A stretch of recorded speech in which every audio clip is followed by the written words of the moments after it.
gentlemen, the Australian Football League and Premier partner Toyota welcome you to the first qualifying final. Would you now please join with the coaches, players and umpires as we stand for the Australian National Anthem.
Anticipating this moment for weeks. They've had the minor premiership in their keeping for some time. They're about to square off against the Western Bulldogs. Stan. Well, in reference to Rodney Eade, why I would expect it, look, if you come out in a final and you come up with some different tactics, it's fraught with danger. But I might say that my experience is when you coach against certain coaches, there are things that happen. For example, against Mick Moller, a magnificent coach, because he's got his players so well drilled that they do what they need to do each week in and out, so you know exactly what you've got. Let me tell you, when you coached against Rodney Eade, you came away with a massive migraine, because he had the ability, you would do all the research through the lead up and get how they play. His ability to be able to get his players to embrace and change something you hadn't seen before, and also then change what will happen in the course of the game, is an outstanding feature of him as a coach. He has that ability to get his players to be able to change the tempo. They can play one way and then change another way. So that's why I'm just looking at this. When everybody's written them off and saying they've got no good and you're looking at them, that's why deep down I've got to say Eade's got to have something. There'll be something Eade will want to produce to do, and he believes, to win this game. My problem with that is, why hasn't he done it so far? And because he probably doesn't believe his back's been to the wall as much as he is now. Yes, right now. This is his last chance. And you're probably getting to finals time where, you know, you don't want to do it in the second or third last round of the season. Stan, the thing that worries me is 120 or 30 changes a game. It's very difficult to make an influence by coaches on Saturday afternoon. Well, that's where I disagree, because I think that sometimes you actually game plan of how you're going to play. If it's different to what the other side does, you can throw them out, and he is good at that, but it has minimal impact. But I might also say this, Mark, sometimes if you do that, you convince the players that they can win where deep down they may not have felt they have. Yeah, and that can actually happen, and so that could be the mark of what his message is selling. Let's hope he does. And your rotations can become a real crucial tactic, because blokes have come off the bench and found themselves 40 metres in the clear, get a ball and get it onto the forward line. If you time your interchange as well. We saw that last night. It's try for the time being. Adam White put the penetrometer and he declared it a dead 4. I reckon a dead 4, Jared. I spent some time on the ground. It's slippery, but it's quite firm underfoot, so it's like a heavy dew. So I don't think it'll have a major impact on the game. Western Bulldogs, they've been playing tricks all week through the media. Don't worry about Ryan Griffin. He's right to go, as is Tom Williams, as is Brian Lake, as is Brad Johnson. No problems with those 4 throughout the course of the week. First qualifying final, Collingwood and the Bulldogs on grandstand AFL. Drew Morford. Jolly wins the hit out in the middle. It comes down to Swan, the Brownlow favourite. Little kick goes nowhere, and it's now gathered by Griffin for the Dogs, who kicks them towards half forward. 2 against 2. Both pies go to ground. The whistle's gone, and it is going to be a Collingwood free kick. Advantage quickly taken by Thomas, who's passed up the ground, taken by Jolly. Hand pass to a man under pressure. They'll turn it over if they keep doing that. In there is Griffin for the Dogs, who gathers on the Great Southern Stand wing, hands the ball to a teammate. Now Rob Murphy has it. He's taken to ground, and he'll get a free kick. for the illegal tackle. Murphy with the free. Pokes a little short one to Griffin, who was in some sort of doubt but has been prominent in the first minute. Griffin breaks away from the wing, kicks up towards the 50, close to the boundary line. Hall underneath the ball. It clears the pack and bounces out of play. Half forward, and in the first quarter, Collingwood going to the City end after Maxwell won the toss. Whitey. The theme from the Bulldogs is to hit Collingwood hard early. That's been their focus throughout the course of the week. Hudson won the tap. It came underfoot. Cross got caught with it. No chance to pull it out of there. Just a little observation. Brad Johnson picked up by Heath Shaw, but it's Brad Johnson who's doing the tagging. He's into him, bustling him, knocking him around and everything at this point of time and pushing him deep. Nathan Brown with Barry Hall. Tossed up. Maxwell, third man up, spikes it outside the 50, but it landed with Murphy. Swung round in the tackle, got it off to Harbrow, kicked the ball forward. Hall and Brown, but Thomas came from the side. Mark ran into back Brad Johnson with his own momentum. No further adjudication required. Across the face of goal for Shaw. Kicks it out to half-back. Good little pick-off by Gilby. The Dogs to come back in. Through cross to Gian Siracusa. Chips it up 50 away from goal. Marking it is Allison. Too far out to threaten to score. Addison is going to land it 30 out from goal and see if Griffin can mark. He gets an unimpeded run in the corridor to clunk the footing. Played a role already, Griffin, hasn't he? Enormous. He's had 3 or 4 possessions already. He's taken a mark there that was real pressure. Players coming from everywhere. He was well protected by his teammate. Jolly just stood still 5 yards away and didn't go. Ryan Griffin to give the Bulldogs a neat little start. From 35, he stabs right and misses that opportunity. Behind to open the scoring, Adam White. Fascinated down here at ground level. Jared Pendlebury and Didak both starting on the bench for the Magpies. Usually it's one of the stars, not two. Shaw kicks into Reid, who kicks across the ground. Tough for Tooby. He's met, and the ball now up for grabs on the 50. Forward 50 for the Dogs. Ripped out of there by Harbrow. Little left foot kick centering for Gian Siracusa. He gets the spoil put on him by Swan.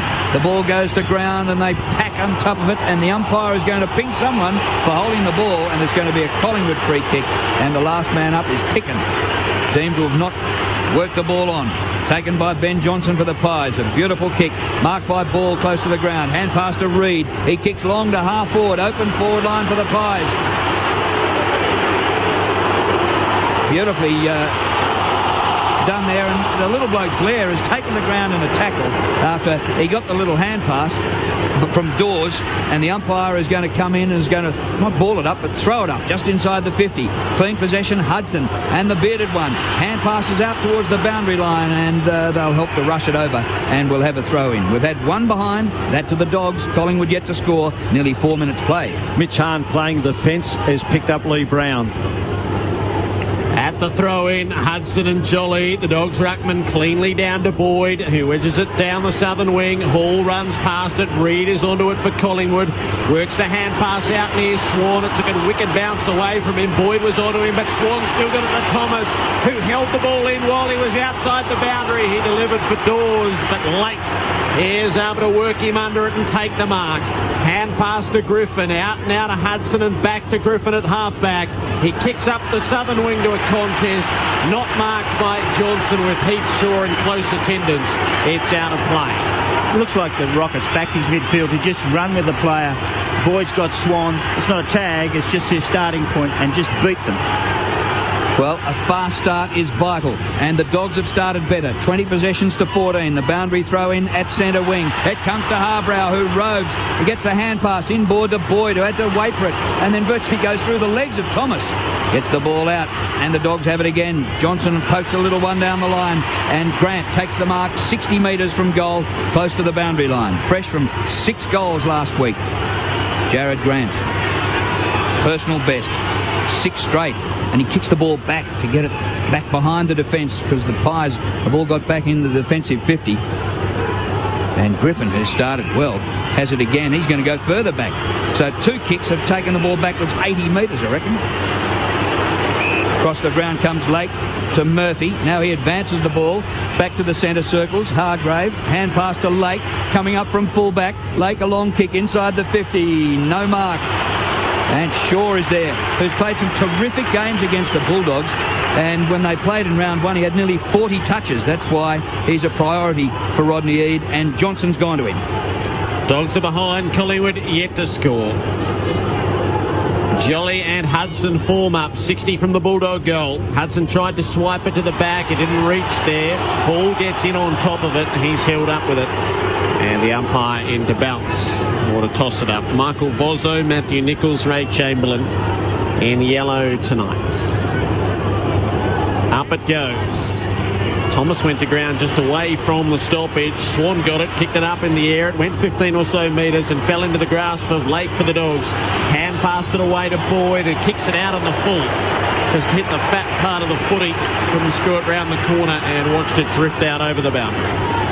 Ryan Griffin, 7 touches in the first 6 minutes of the game. Free kick taken by Ben Johnson. He goes back to his skipper. Maxwell goes for a bounce. Unimpeded, gets towards the defensive 50, kicks over the wing, punch away by Murphy, knocked on by Shaw for the Pies, up just outside the 50. Davis grabs, gets the hand pass away to Blair. Blair, the short pass, is beautifully delivered, and the mark taken on a fast lead by Cloak, 35 metres from goal. Well, Jarrett Blair's worked there in the middle of the ground where he actually went up at the start. He's 5'10" or 180 centimetres or something like that. Not tall, but he stood there and brought the ball to the ground. As a small man in a contest, you need to do that. When it's your turn, you go. And that's what the Pies are set up for. Long kick into the forward line. Set this up. Multiple interchanges while Cloak is lining up for goal, and Griffin, who's made a fantastic start, he goes to the bench for a rest. Pendlebury comes on for the Pies. Now we're right behind this kick for Travis Cloak. He's kicked poorly this year. He'll kick from 40 metres, and he's given it a bit of a hook and has missed another set shot. That is 32-34 for the season, and their inaccuracy has been well documented. If they continue to be inaccurate, they can give the opposition a chance. It's the Dogs are behind, the Pies are behind. Gilbey runs into the back pocket on the play on. Kicks as far as he can. Needs Williams to make the spoil. Put it down to Cross. Hand pass to Lake. It worked okay. Tumbling ball around the southern wing. O'Brien up to hit it for the Pies and force the interception. Through Maxwell. Onto McCaffer. Into the midfield for Beams. It's open ahead. Davis is going to run at it. Murphy makes the spoil. Davis on the crumb. Murphy stays with him. Hahn gets in there. Cloak assists for the Pies. Hand pass out the side bottom. Kick the full forward for Dawes. Spoil comes over the top from Lake. Punches it out of play. Some really good, tough, aggressive play. Basic football. Attack the footy, caught behind. Strong, aggressive spoiling. Pies have made a bit of a comeback in the last minute or two. Boundary throw-in has knocked straight back out of bounds for another throw-in. In the forward pocket for Collingwood.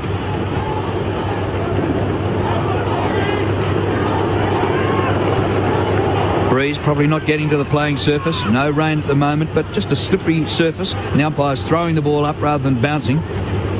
Here's another throw-in. Jolly worked out of it by Minson, who has a bit of a fumble. Comes to McCaffer, kicks into the pack. A hurried ball there by Steele side bottom, but out of defence by Cross for the Dogs towards the boundary line. First there is Lee Brown. Gets the hand pass away to Ben Johnson. Boundary line 50. Jono's kick for goal is a phenomenal shot. He's kicked it from the bleachers, but he's kicked it behind. It didn't miss by much. The Collingwood Social Club, they are up and about, are behind. So it's 2 behinds Collingwood, 1 behind the Dogs. They cheer for anything. Oh, they're over-aroused, all right. Hargrave kicks into Gilbey, long out of the defensive area. Williams across the front, should have held the mark. Wins it at ground level, though. Works the hand pass around with Callan and Johnson and on to Boyd, and further forward it comes. Callan's going to put them up to the 50. Markers taken by Hall. He'll turn around, set it deep forward. He's taken the shot from a long way out. He hangs it out to the right and misses. It is 2 behinds apiece. Adam White. Jared Allen Didak on for his first run. So it's taken 10 minutes before he's arrived on the MCG. Jolly marks the kick in. Little hand pass to Wellingham. A deft little foot pass marked by Didak just on the ground. He kicks from half back to half forward. Chance for Cloak, but he's out marked by Williams. Cloak underneath the ball. Williams pokes it inboard to Brad Johnson. Getting a touch on half back. He kicks towards the circles and sliding in as Gian Siracusa to take the mark. just behind the circles. He's going to go back and across the ground. Finds Hargrave. His kick towards half-forward flank. And comes fortuitously, I reckon, to Ward, who loses control of the ball. The Pies have it. They had 3-1 there against Ward, who had little chance, and the Pies are going to emerge. Little hand pass. McCaffer comes back, and his foot pass forward to Pendlebury, who runs through the wing. Kicks high to half-forward. Cloak's there. Davis is there. Cloak the mark. Too far out to score, or is he? He goes to an unguarded goal square. Getting back is Boyd, and Boyd drops the mark right on the goal line and rushes it through for a behind. We're yet to have a goal after 11 and a quarter minutes. Collingwood 3 behinds, the Dogs 2 behinds. Kick in as a quick one to Gilby, who sets it out to half-back. And the Dogs with a chance to set play out wide up. The kick is very wide from Higgins, too wide. It was directed toward Higgins, but booted out of bounds on the full. O'Brien's going to work it up the line. Swans his targets. It's Tim Callan making the spoil from behind. He goes to tackle, but O'Brien pulls it clear. Hand pass to Swan, floats it inside the 50. Didak doesn't mark. Beams on the crumb, fires at goal and misses left. The Pies have 4 of those. The Dogs 2. We've gone 12 goalless minutes. Goals are gold. They've gone fossicking for gold. Haven't come up with anything yet. Murphy marks the kick in deep in the back pocket. Past the 12-minute mark. 4 behinds to 2. Kicked by Rob Murphy. Hall leaps high, bounces off him. Comes to Dawes, who has a fumble. Tuvey works it up. Shark by Harbrow. Gets his hand pass out to Hahn at half-back. To Griffin, a little kick down the line, and it bounces off Callan of Ward. And it's deemed to have been a throw-in. Left half-forward flank for the Pies. Interesting scoreline. When are we going to get a goal? We've got Callan, Ward and Tim Callan in action for the Bulldogs tonight. There's a free kick from the ruck throw, and it's going Collingwood's way to Jolly. 2 good kicks out from Gill.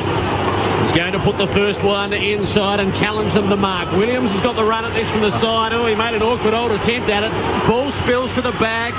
It's Tim Callan working it out. His hand pass to Williams, who coughed it up with a poor kick, gave it straight to Cloak. Kicks around the 50. Maxwell has it, 55 from goal. He tries to place the kick into the pocket. Harbrow against McCaffer. McCaffer works it to the back. Harbrow stays with him. Didak gets in there. Hand pass to Tuvey. Kick the full forward. Swan dropped it. Still has a chance. They tackle him. It falls for Pendlebury, who kicks the opener. It came as a result of a real muddle, but a goal it is nonetheless. 1-4-10 Collingwood, 2 behinds the Dogs, 14 minutes played. Well, for probably the first 6 or 7 minutes of this game, I thought it was the Bulldogs, but like you said, the last 5 or 6 Collingwood up the tempo. They've just had it in that forward line. They've been at them. It's just been some desperation, and really I set that up to a bit of panic down in the back half down there, and especially that really poor performance by Tommy Williams. Lost the footy, but then kicked it straight to his opposition player. Was able to open the game up. Ball came in. They had a number of chances. Weight of numbers. Penalty. The opportunist just grabbed onto it from about 2 metres out. Popped through the Pies first. Yeah, the Pies have swung the balance. The inside 50s 9-4 in favour of Collingwood, but the Dogs come forward from the centre bounce. It's down towards half forward. Throwing himself at it as Ward. Griffin's been outstanding. He busts a tackle. There's a free kick being paid, and it'll come back to the Dogs, and Ward will take it. Front edge of the centre square, about 70 metres from goal. Adam White. Just a question for both Mark and Stan. They've gone with Williams on Cloak. They're trying to really run Cloak around as much as possible. Williams surging forward. Is it the right matchup, or should Brian Lake be there? No. He's... Lake's the best one because he'll set up and do what he does. He doesn't want to be chasing him all the time. Ward kicks back to the aforementioned Lake, and Lake's kick up to half forward is punched on, but it's chopped off there by Thomas. He gets his hand pass away, but the Pies have coughed it up. Hand pass over the top by Cross. Misses the target, Hahn, and the ball out of bounds on the attacking 50. Just on that Dogs. again, Fred, if you look out now, you can see that Lakes is able to set himself up where he wants to play, so he doesn't have to follow a man specifically. Collingwood 1-4 lead the Dogs 2 behinds. From the throw, and it's spiked by the ruckman back out toward the boundary. Didak leads the chase. St Callan seemed to get in his back. There was no free kick. It's still hard up against the boundary. Pendlebury to Beams to Thomas. Sells a lovely little sidestep to release the ball up the wing for Dawes. He'll turn and sees Magpies steaming forward. He might have put too much on the kick. It's near Swan. Picken, though, is able to make the spoil. Williams coming through to Griffin, who gets another. He's used it up to half forward, but hasn't found a teammate. Oh, Thomas got mown down by Minson. He's given it in the back. A very similar decision to last night. I liked it even less this time. Thomas takes the free kick. Gets it up to Beams. Hand pass away to Maxwell. They're streaming through the middle of the Pies. This is unlike them. They're normally boundary riders. Back to Beams in the circles. He kicks inside the 50. Punched down by Sidebottom. Tries to rove his own ball. Picken meets him head on. Scooped off the deck. Magnificent play by Ball for the Pies. And he snaps for goal from in front and 30 metres out. But he's away to the left-hand side. So Collingwood inaccurate again like they've been all season. They're 1-5 to 2 behinds. Hargrave to kick in for the Dogs. Having a hard time when they get it forward, keeping it there. Hargrave plays onto the back pocket, kick smothered by Cloak, who is quick off the mark, and it ricochets out of bounds. And the pressure builds still on the Dogs. They won't let you out. They just will not let you get out of there. Collingwood looking to convert that into something tangible. Hahn received the tap. Kick from Gilby went nowhere. Pulled out by Blair to Johnson. He takes the flying shot. Ben at goal. He misses. Collingwood 1-6. Bulldogs 2 behinds. Well, later in the game will we be talking about this wasteful first quarter by the Pies. Lindsay Gilby to kick in. Now this is a task to get it out of here past the Collingwood forwards who put so much pressure on. Gilby kicks to himself and then straightens up and comes straight up the ground, gets past Cloak easily and kicks actually out towards the great southern stand wing. Grant is there but beaten by Reid, this youngster who has really taken a step forward in 2010. Ben Reid. Oh, shocking kick off the left. A grubber. Taken by Picken. Gets the hand pass away. Eagleton off the left. Kicks towards centre half forward. Past Hall it goes. It's bounced past Harry O'Brien. He gets back. Last man in defence. Gathers well. Kicks on the turn. Magnificently out towards the members' wing. Wellingham is there. Can he keep it alive? He slides in. Tries to keep the ball in, but it just lobs over the boundary line and we'll have a throw in. 12-2, but it's 7 scoring shots to 2. Collingwood 1 goal 6. At the interchange, Yates is the throw-in. Comes down to the front of the pack. Eagleton is onto it for the Bulldogs. Takes his time to put it on the left boot. Kicks for Higgins and O'Brien. Higgins works it to the back. He's onto it. He gets his kick away quickly. It floats up to full forward. Johnson against Shaw. Shaw beats the Bulldogs. Skipper stone cold. Kicks it out to Tooby. Back to Shaw on the follow-up. Oh, and he kicks the torpedo out into the 7th row. Mine. My God.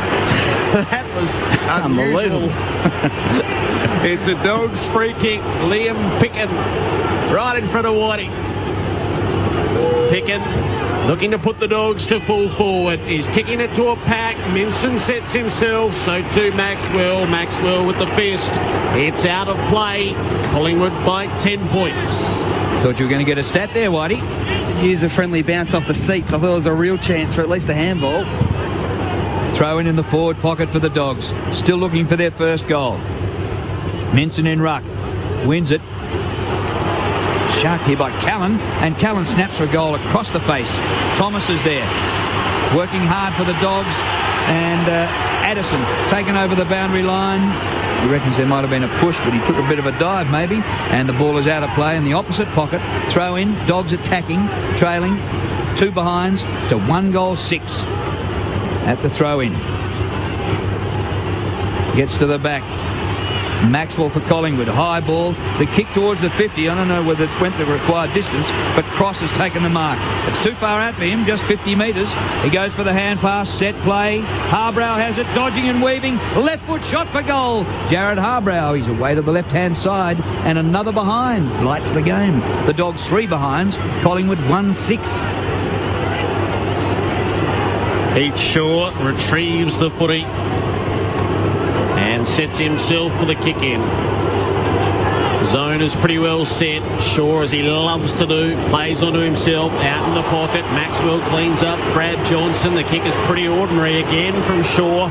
Taken by Lake. He's 50 out against the boundary. Kicks in the Hall direction. He's going to have the field to beat and Reid back strongly into the pack to claim the mark. And he'll spread the pies looking for Jolly. Not a great kick. Minson makes the spoil. Falls to the front. Kick in the Hall direction. He has it. Hall snaps at goal. It's too severe on the hook. It is a behind. The Bulldogs have 4. Collingwood 1 goal 6. It's an 8-point margin. Well, it's incredible. 1 goal in the game, and that was kicked from the goal square by Pendlebury. Thomas out of defence. A contest here between Lee Brown and Lake. The go to ground. McCaffer gets it beautifully. Back to Swan. Underground kick. Ball taken by Blair. He kicks over the wing to Cloak. Cloak puts the hand pass in front of Wellingham. Bit too far in front of him. The gap closed down by the Dogs. Contest. Picking there with Hudson. Spills to Murphy. His hand pass not good. Bunted inboard by Big Will. Pendlebury gets it. Hand pass to Cloak. Little hand pass to Davis. 30 out from goal. To Luke Ball, who kicks for goal. Still in the field of play. Didn't make the distance from about 30. Comes to Callan for the Bulldogs.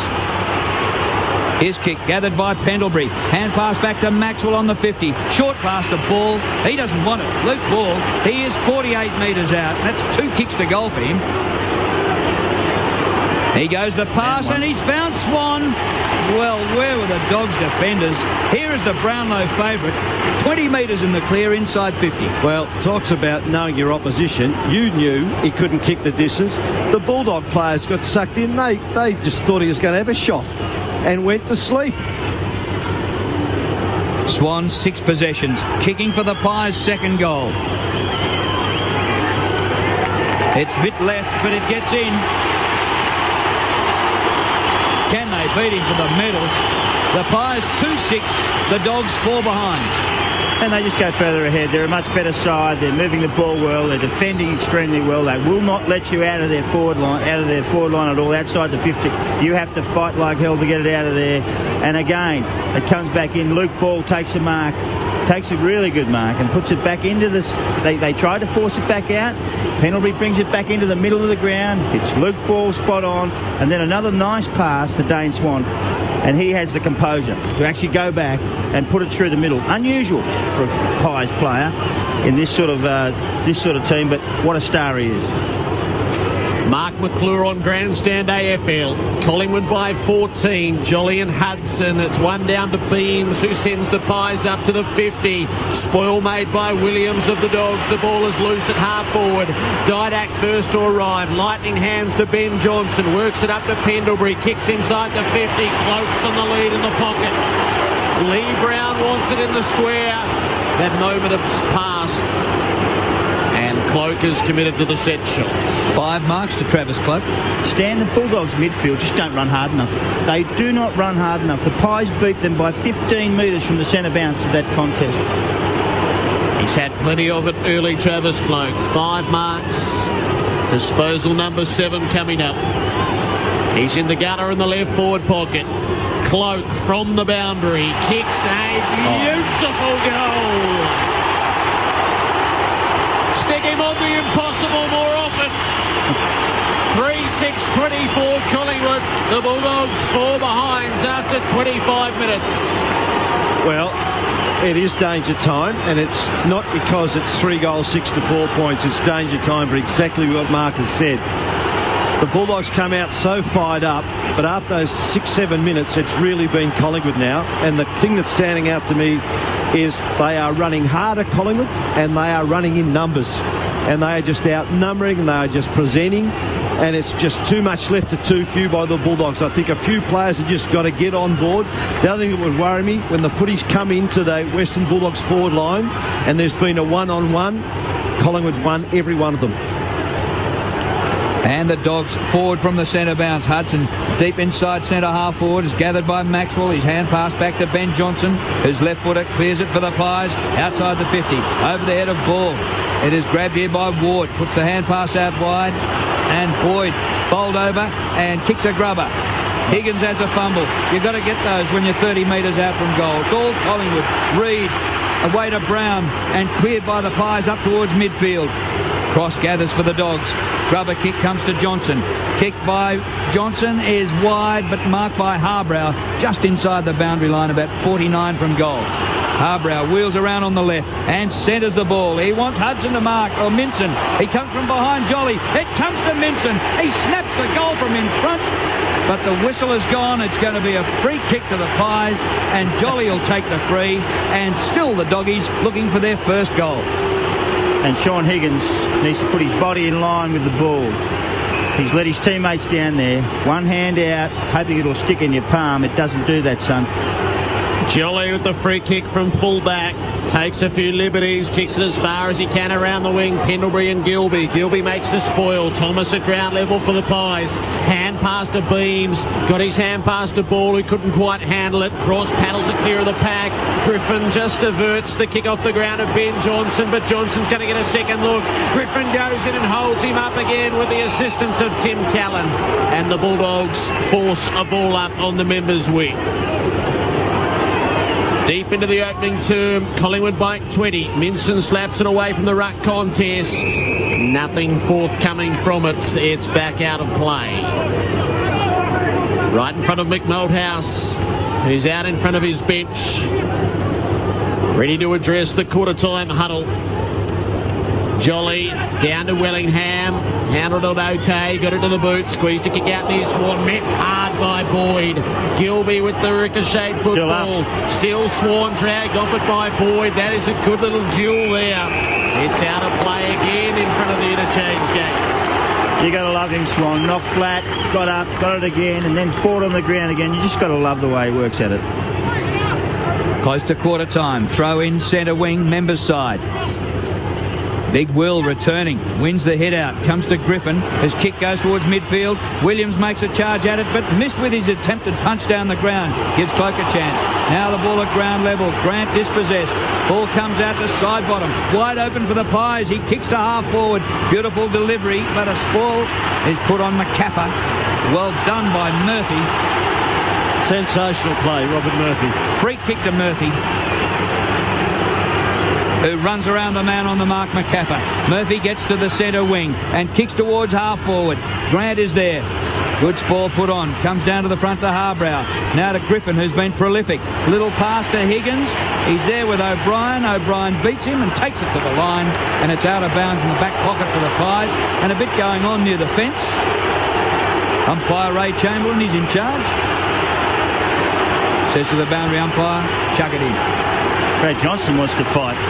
Last chance for the Dogs in the term. Boyd takes it out of the ruck, fires a hand pass to Grant, and he snaps it behind. Their last chance goes without the goal they needed. Right on the quarter-time siren. Jared Grant couldn't convert the handy work of Matthew Boyd. And it's Collingwood by 19 points at the first break. 3-6-24 to the Bulldogs, 5 behinds, and it still takes these players just a little while to separate themselves as they come out of the Bulldogs forward line. Goal kickers for Collingwood, Pendlebury, Cloak and Swan, and none for the Dogs. Adam White. It's just interesting, you mentioned that Mick Malthouse came down to the bench with about 3 or 4 minutes to go. That's not abnormal, but what was very interesting was that Rodney Eade, he was also down certainly before the siren came, spent quite some time talking to Callan Ward. It was quite heated. He then had a chat to Hudson, and now guess what, Rodney Eade's having a go at Brian Lake. Surprise, surprise. So it means a lot for Rodney Eade as much as it does for Mick Malthouse. It's Collingwood by 19 points. This is Grandstand AFL on ABC Local Radio, News Radio and Digital Radio. In April 2008, John Fane and his son Jack closed the door on their Melbourne home, leaving jobs, studies, family and friends, and went overland to London in their trusty four-wheel drive. This intelligent and funny book recalling the countries they visited, people they met and trouble they got into is also the story of a tender father-son relationship. From Here to There by 774's John Fane is available now from ABC shops, centres, good bookshops and online. Grandstand AFL. Still has a chance. They tackle him. It falls from Pendlebury, who kicks the opener. He goes the pass and he's found Swan. Well, where were the Dogs' defenders? Here is the Brownlow favourite. 20 metres in the clear inside 50. Swan, 6 possessions. Kicking for the Pies' second goal. It's bit left, but it gets in. Didak first or Ryan. Lightning hands to Ben Johnson. Works it up to Pendlebury. Kicks inside the 50. Close on the lead in the pocket. Disposal number 7 coming up. He's in the gunner in the left forward pocket. Cloak from the boundary. Kicks a beautiful goal. Stick him on the impossible more often. Grandstand AFL on ABC Local Radio. It's Collingwood by 19 points over the Western Bulldogs. Scores in other codes. The NRL tonight. The New Zealand Warriors 26 beat the Parramatta Eels 12. North Queensland 4 leading Sydney 0 early days in their encounter. And in the A-League, Melbourne Heart win their first game in that competition with a 1-0 victory over the North Queensland Fury. Stan Elves, Mark McClure. Well, I thought that early in this game, led by Ryan Griffith, who was up and about, fantastic. Western Bulldogs looked really, really good, and they really were just only held out by some very, very good Collingwood defence, and also the fact that they were pushing numbers back. But I would suggest that around about the 10-minute mark, Collingwood started to settle. They started to get control of the game, and probably one of the biggest problems is that the sort of feeling around the ground was, oh no, because they were just peppering the goals, but they couldn't score, and they were just their inaccuracy was a worry from that point of view. But I thought the real keys to this, with the pivotal thing, is that they've kicked 3-6 to 0-5, but it was the fact that they were running harder. They were running harder, especially their midfield running both ways, and also numbers at the ball, which meant they were pushing in. They also had an effective forward, a really good one in Cloak. Cloak just pushing up the ground, providing a target, whereas at the other end of the ground, Western Bulldog forwards were very, very disappointing, and especially for me, a number of times where it was just one-on-one, and they were easily beaten, easily brushed aside. I thought that especially Higgins and also and Johnson. Johnson seems to be more intent in trying to fight with everybody. It's not the way that I think he should play. Overall, Collingwood much more positive in the play, finished the quarter in control. I think one of the keys is better use of the ball. Collingwood had 61 kicks that quarter to Western Bulldogs 56, but their effectiveness of use of the ball was 64%. The Western Bulldogs only 48. They've got to lift that. They've got to find a target. They've got to get some scoreboard pressure, because you can just see Collingwood just getting right on top of them. Yeah, they certainly can, and Rocket would be very upset with his midfield. He'd be yelling and screaming at him, you must run as hard as the opposition, because you just don't. And he'd be ramming home to Boyd, Cross, Ward and Griffin. And Griffin's been okay, but you've still got to work back as well and work hard with the opposition. And he'd be saying, take them on. We've got to have some run, carry, bounce, and really get together and work as a team, because they're too stagnant in the way they go about their business. The Pies attack them and the ball... Mick Moldhouse will be saying, attack them, Shaw, Reid, steady with your disposals, because a couple of times they try to kick Torps, one across the ground, they're really killing us in those areas, and keep them inside our 50. Just keep them in there. Do not let them out until we score. Jared Cameron's on the stats for us tonight on Grandstand. Jared. At quarter time, Collingwood 103 disposals to Western Bulldogs 96, but clearances have gone to the Western Bulldogs 11-6, and they've been able to go inside 50 13 times, the same amount of times as Collingwood. But as Dan said, the efficiency of Collingwood, they've been able to kick 3 goals from those entries, whereas Western Bulldogs haven't been able to kick any goals. Individually, Thomas and Maxwell 8 disposals, Swan, Cloak, Johnson, Reid and Beams all 7, and for Western Bulldogs, Ryan Griffin 12 disposals, but at 17% efficiency, he's only hit the target out of 1 out of his 9 kicks. Other major ball winners for Western Bulldogs, Lake, Ward, Gilby and Harbrow, all 7. So Griffin's only hit his target 1 out of his 9 kicks. Wow. Gosh. Well, the Pies started at $1.27. Now at quarter time, they're $1.08. And the Bulldogs are out to $7.20. Dogs to the city end in the second term, to the right as we look at it. Collingwood by 19. Hudson wins it down to Boyd. Hand pass was pretty indiscriminate. Hudson, they pile into him and he'll get a free kick in the back. So Ben Hudson, defensive side of the centre for the Dogs. Hand pass to Murphy, who rushes up at the play. Kicks in long. He's picked out O'Brien. In fact, it drifted over the top of him. Hall's a chance at the back. He works the snap to the teeth of goal. John Syracuse, Shepherd at Tuvey. Brad Johnson can't get there, and the ball tantalisingly past the left-hand post through from Minor. Barry Hall's third behind. And the Pies bring it in so much easier than the Bulldogs are allowed to, as Pendlebury takes the mark and kicks up towards centre wing to Dawes. Broadcast side, Dawes to half forward, beautiful. And Alan Didak marks 55 out, turns him inside out. Little hand pass out wide to Blair from wide out, and Blair shoots for goal. And he's away to the left and misses. Another miss for the Pies. They're 3-7. The Bulldogs 6 behind. Gee, Mitch Hahn's really struggling in his defensive role. He's unsure where to go. He just tails in behind, and he's not giving them any attack. Quite honestly, he's really a lost soul. I would suggest he's just got to get right next to his opponent. Don't worry about anything else. Just put him out of action and just work yourself into the contest. Gilby with nothing really to kick to. Gains a couple of metres, sends it as far as he can. Dawes and Williams set themselves. It's slapped at the back toward the boundary by Brad Johnson and ultimately over the line at the interchange gates. So there's another classic case. Mitch Hahn was in a position to go for the footy. He was unsure what to do. He's looking around and no contest whatsoever. Callan Ward from the bench to attend this stoppage. Hudson tried to pull it clear. Hand passed out the back to Cross.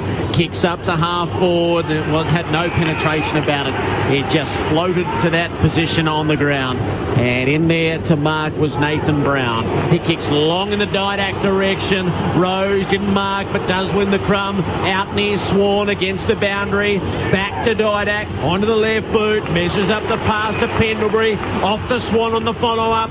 Roosts it up to full forward, going back as Lakey dropped it, free kick advantage, Blair to Thomas to goal. In fact, to the fourth tier of the southern stand off the boot of Dale Thomas. Collingwood 4-7-31, running away from the Dogs, 6 behind. Well, you've got to love the work of Swan, Pendlebury and Didak, who just refuse to let the ball stand still. As soon as they get it, it's off to someone else. And they run into the vision of the opposition. They just, not the opposition, of their own teammates. And you know what it is? There's no thought about, am I going to give it? They just give. And they have the opposition in 6s and 7s.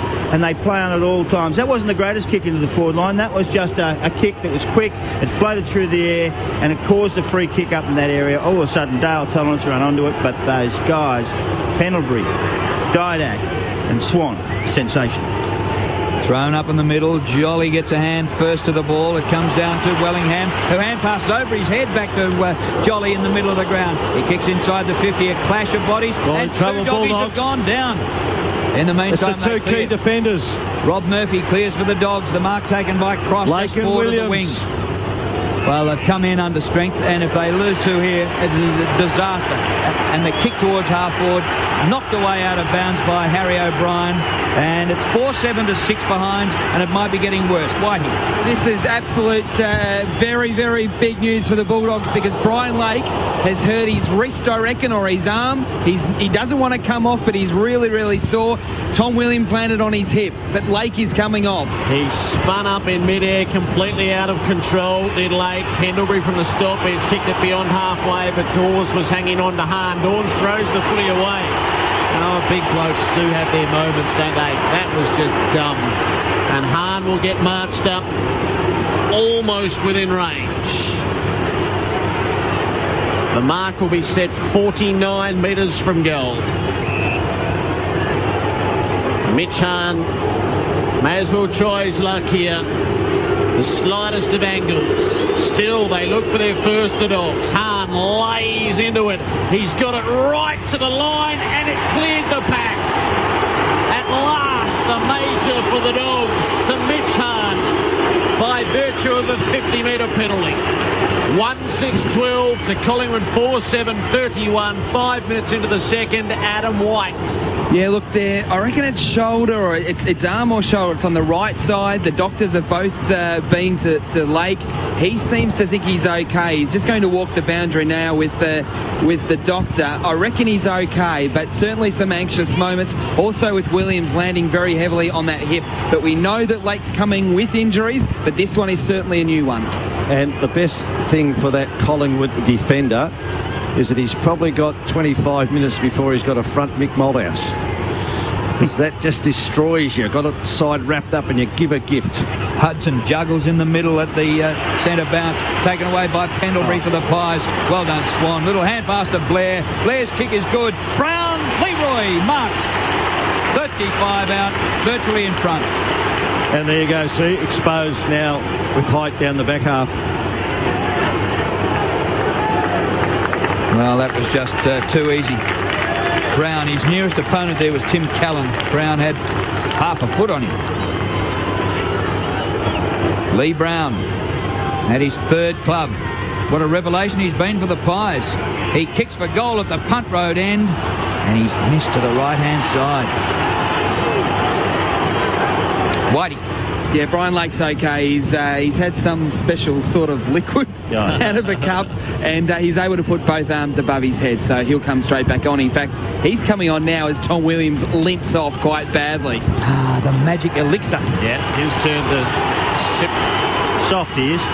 From the cup, long and the kick in with Collingwood up by 20. That kick in's no good. Dawes trying to redeem himself. Into the pack, takes the contested mark. 60 out from goal.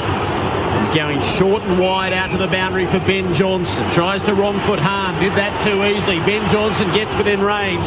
Floats it up to full forward. Across the face. Cloak at the back. Couldn't pull it in. Off hands out of bounds. Adam. It's lots going on down here, Jared. Williams down to the rooms, limping quite badly on that right side. Collingwood deep forward in the right pocket.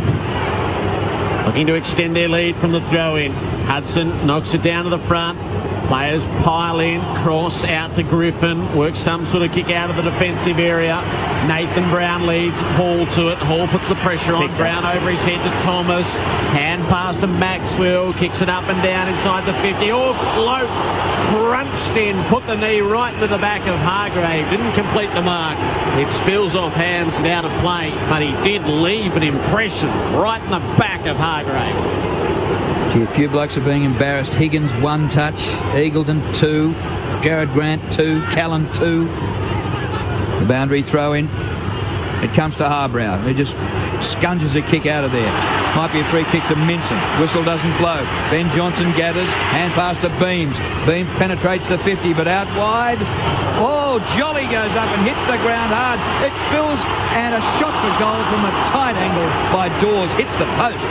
He was only about 15 metres out. We could barely see daylight between the posts. And we're getting a replay here of Jolly, who jumped. I think the ball might have hit him on the head, and he landed flat on his back outside the field of play. It's 33-12.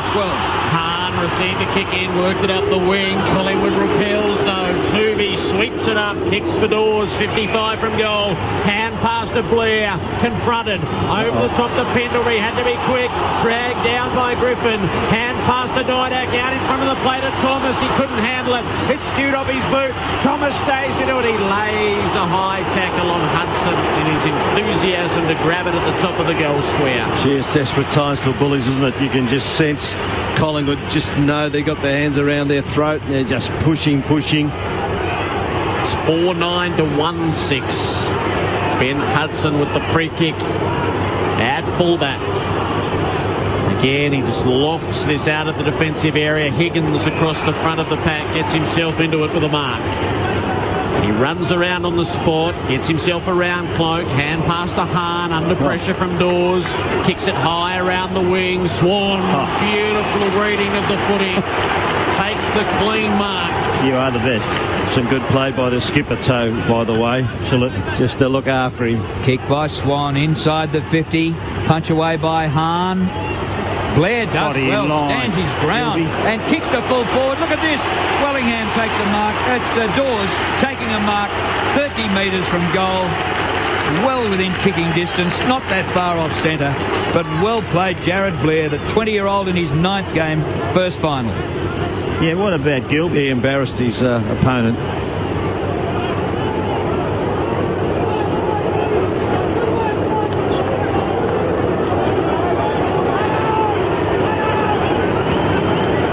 Forget the constructive criticism.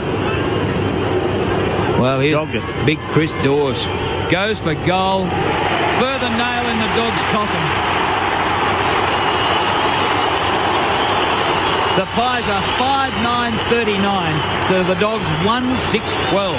Well, you can't afford to do that, Lindsay.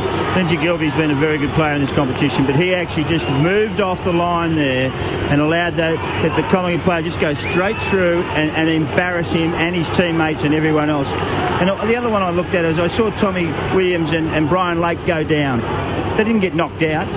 They didn't hurt their legs, but they laid there. Tommy Williams got up and Brian Lake still laid there. He hurt his hand. He's back on the ground now. That sends a terrible message to your teammates. I mean, you may think I'm hard, but that is actually what is terrible about this side at the moment. They're just not hard enough, not tough enough, and not harden each other.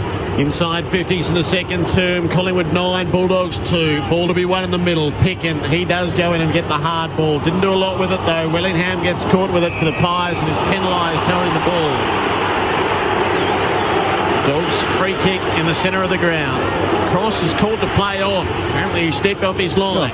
His kick is high toward the 50. There's no penetration in the Bulldog kicking. No mark taken by Jan Siracusa.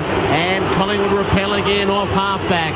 Hand pass is loose. Boyd is onto it. Hand pass to Griffin. Tuvey forces the turnover for side bottom. He digs it up the line. Looking for Didak. Tackle Lade. Not sure he had it. Ball runs into Lade. Lade got him high. Approaching left half forward for Collingwood. Luke Ball rises with the free kick. It is congested ahead. Cloak is out wide, instead inboard with the pass. Ball to Ben Johnson. He'll put it out in the Cloak direction. Sits up against the boundary. Spoil made by Minson. Didak slaps it back into the field of play. It was a good idea. It didn't quite come off. Boyd works it out to Cross. Kicks up the wing. Maxwell propels himself to the footy. Pushes it out boundary side. Brad Johnson gathers. Can't do anything with it. Swan sees him out of play. Collingwood by 27. See, Brad Johnson's getting closer and closer to the end in a big hurry. The boundary throw in. Members side of the ground. Big Will wins the hit out. It comes down to the Dogs. And this is Ward, who kicks down the line, but kicks it over the boundary line. 3. Oh, come off it, umpire. Was it smothered? He had nowhere else to kick. That's ridiculous, Ray Chamberlain. So the free taken by Swan. He bounces the ball to Pendlebury, who hand passes backwards about 20 metres. Reid kicks towards half forward. Griffin, this is well he turned up for the Dogs, been their best by a mile. Ball over the boundary line, and we'll have a throw in right in front of Adam White. John Williams too, back on the ground. Down the rooms for about 5 minutes. Miracle performed and back on and running well. Here's the boundary throw in. Jolly against Minson. Comes Collingwood's way. Hurried kick by Swan. Wellingham charges at it, runs out of room and takes it out at half forward flank. Collingwood 5-9-39 to the Dogs 1-6-12. Collingwood with 1 foot into a preliminary final in a fortnight's time. Just got to hang in, the Dogs. Just got to hang in. Thrown in. Jolly wins the tap. Kicked out of mid-air by Boyd. Didn't go anywhere. Jolly goes, flies into the pack, knocks it forward. Didak seemed to be impeded away from it. Pendlebury toes to his own advantage. There's a whistle. It's coming back. Pendlebury's kicked it to full forward, but it will come back here against Pickin to Wellingham outside the 50. They're almost defenceless, the Dogs, aren't they? They are really in trouble. It's that old-fashioned one-on-one, though. They've just got to grapple. They've just got to turn it back to absolutely nothing. If they can do nil on for, say, 10 minutes, they've just got a chance, otherwise they're going to be blown away. Wellingham kicks to full forward, nobody home. Ill-directed really, and Addison is able to take the mark unopposed for the Dogs. That was amazing. Hahn was there and Brian Lake were there, and they let Addison take the mark. They all moved out of the way for him. I can't believe it. Cross full-back, the kick goes to Williams, back on the field. And the kick over half-back flank, running out of room, and it bounces end on end, out of play, beating Picken, and a throw-in. I just got a worry here. A lot of Bulldogs have no appetite for the contest. They don't want to call for it. They don't want to leave. It's just leaving it to too few. At the throw-in, Hudson gets a hand to it, but palms it straight to his opponent, Jolly. Little hand pass to Swan. He's kicked towards the 50. It's wide and bounces out of bounds, and a throw-in near the forward 50 for the Pies. Adam White. And I've seen this before from Bulldogs in finals from ground level, just almost looking awestruck. Their body language is not positive. I've seen it before, though. From the boundary throw-in, it comes again to Collingwood. Beams has a flying hack for goal. It's away to the right-hand side and bounces through for a behind, his second behind of the night. And if they'd been straight, it would have been all over now. Collingwood 5-10, lead the Dogs 1-6. 15 scoring shots to 7. Murphy marks the kick in, spreads it out to Hargrave. They are having a devil of a time getting through half-back. Across the face of Gell with the kick for Hahn, who does hit it running, delivers to Addison. Oh, he waited for it, and Thomas picked his pocket. He breaks through the 50.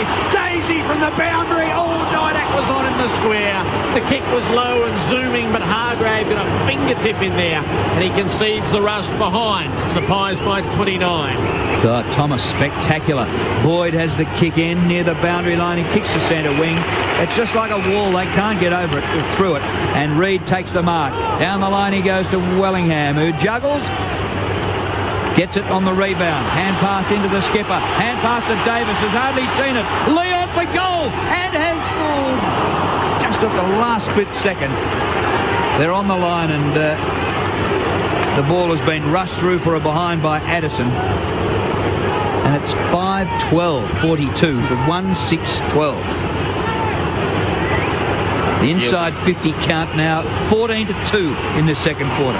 The Dogs are just operating under a stay of execution here. Gilby fumbled as he went to play on. He works the kick out to half-back. Williams flies pretty indiscriminately, kicked off the ground by Boyd. It reaches the wing. Oh, Gian Syracuse got bumped off embarrassingly by Tooby, who wins the ball, gives it to Maxwell, back to Tooby, kicks up to half-forward. Ball marks, Tooby goes again, receives the hand pass. Well done. Feeds it on at half-forward.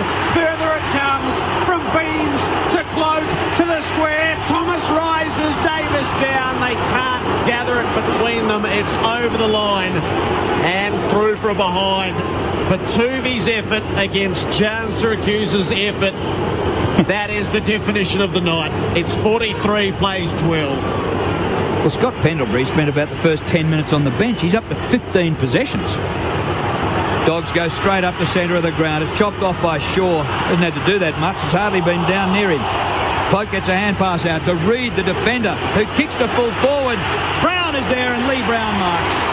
Forward pocket at 15 metres from goal. Well, you all already have to ask the question, can the Dogs fight their way back to play a semi-final next week, Saturday night at the MCG, against either Sydney or Carlton?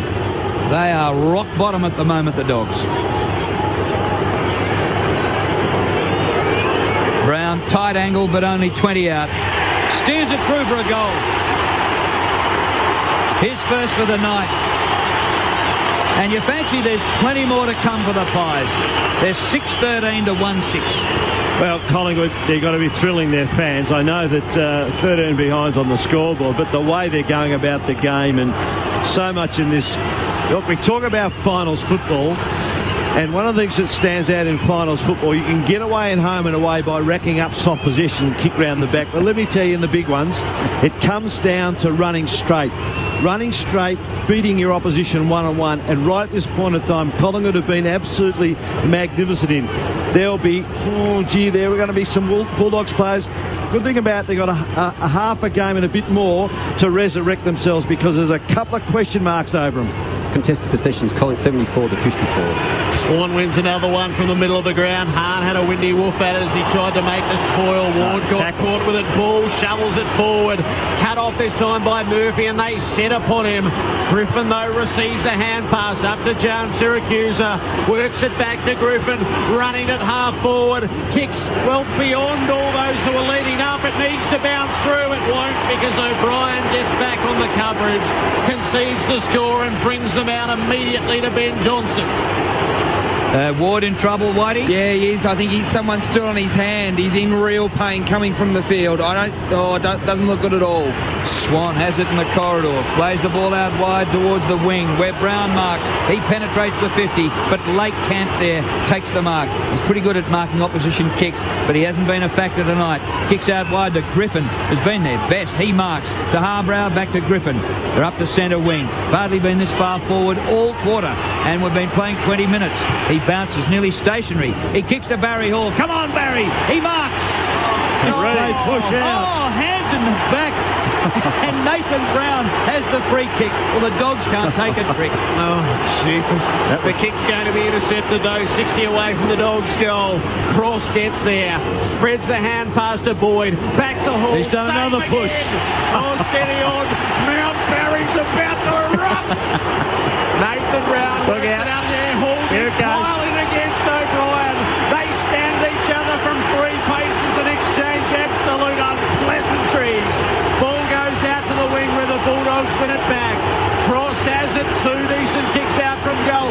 Kick it to Baz again just to see what happens. Please. They've lost it though. They'll get it back. Harns onto it. He does kick into the pocket. Tuvey beats Higgins to it. Didn't take it cleanly.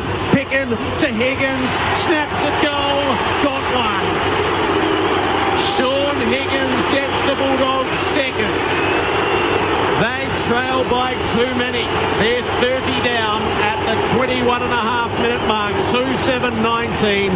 Collingwood 6-13-49. The emergency umpire's the most optimistic man in the stadium. Thinks he can go and calm Baz down. Yeah, but I reckon it's 2 of this. I mean, he's getting up, you know why? Because he was picked off. He was picked off by O'Brien. Now, let's be fair. He was picked up. He just got up there to go back at O'Brien, who picked him off. So it was 6-1 after the other. Well, that's exactly right. So I don't know about. I reckon that the umpire wants to go. You better have a talk to both of them.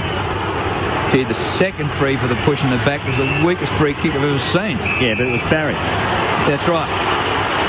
Luke Ball gets a free kick in the middle at the centre bounce. Hand pass to Pendlebury. He kicks late, drops a mark. It spills to Dawes. Hand pass to Beams. Beams snaps for an open goal square, and it hits the padding of the right post.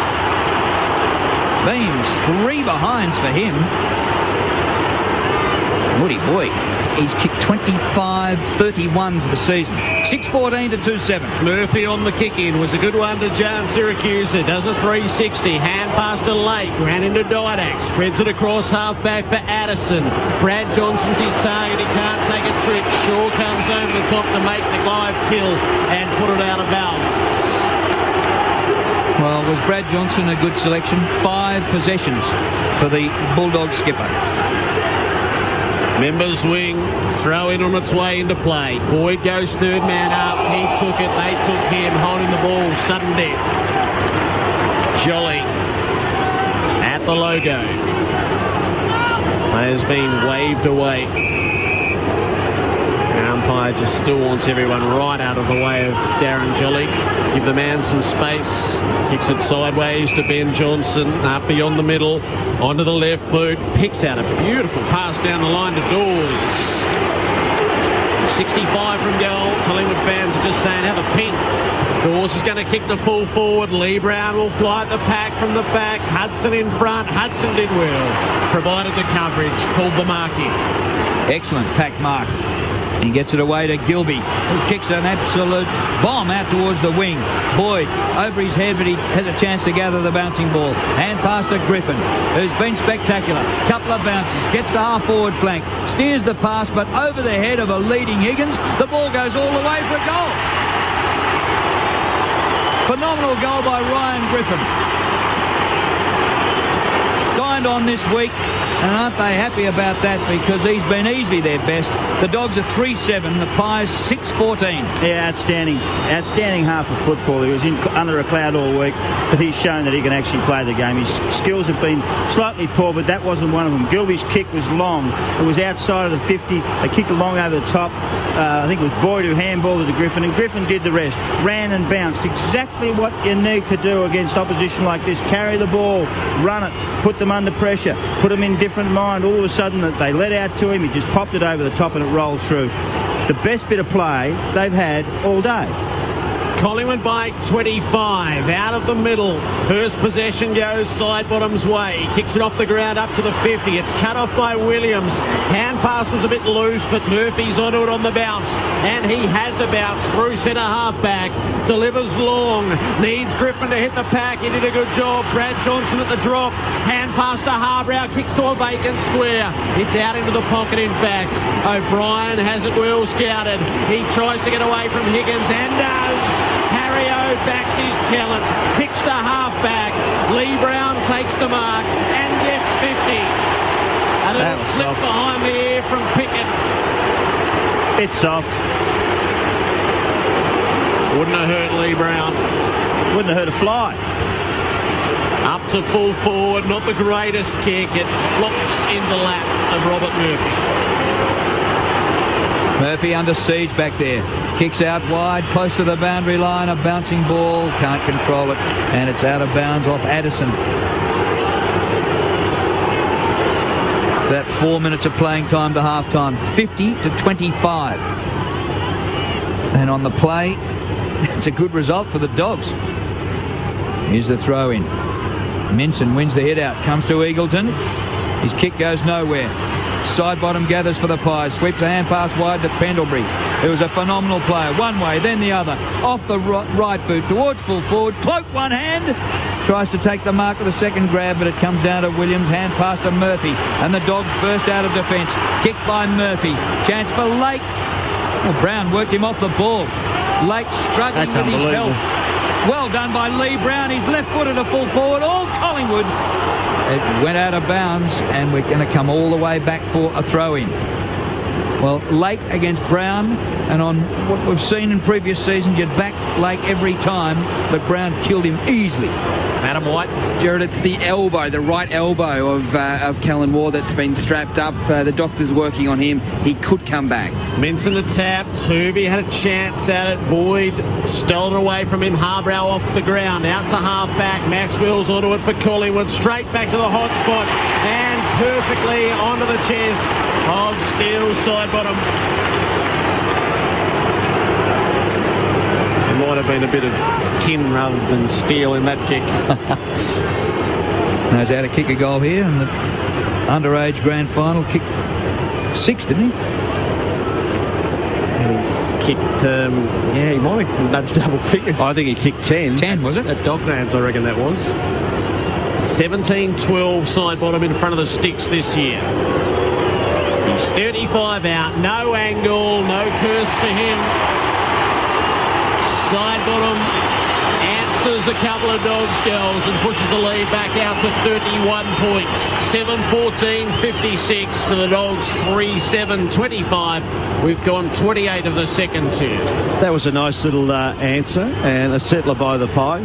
Because I gave credit to Western Bulldogs. I thought for the last 6 or 7 minutes they really ground their way back into it and kicked a couple of goals against the flow, but that was almost an illustration of what's happened so often. Pressure by the forwards, the ball has to be kicked out, the Collingwood defence just lining up and just getting it. When they get it, there's nothing fancy. Just get it, smash it in, kick it over the line and give our players a chance to do it. And that's exactly what happened. The skipper got it, belted inside bottom, able to take advantage. Nice chest mark and goal. In the middle, it's going to be a free kick Collingwood's way. To be taken by Lee Brown, so he's a forward and a ruckman. He kicks a flat ball deep inside the 50. Mark drop, spills to Swan. 47 out, Dane Swan a goal, and he's hooked it, and it's out of bounds on the full. But this is finals football. This is how you play finals. Blake runs out into the back pocket. Geez, 2 marking targets for Cross and Addison. That was hardly going to work. Minson's playing Crummer at the back. Lee Brown made sure doing some good work, Mill. He keeps knocking the ball back into play to the Collingwood players. Instead of just running it out of bounds where your ruckman give it a chance, gee, Feddick, the brain's not working, son.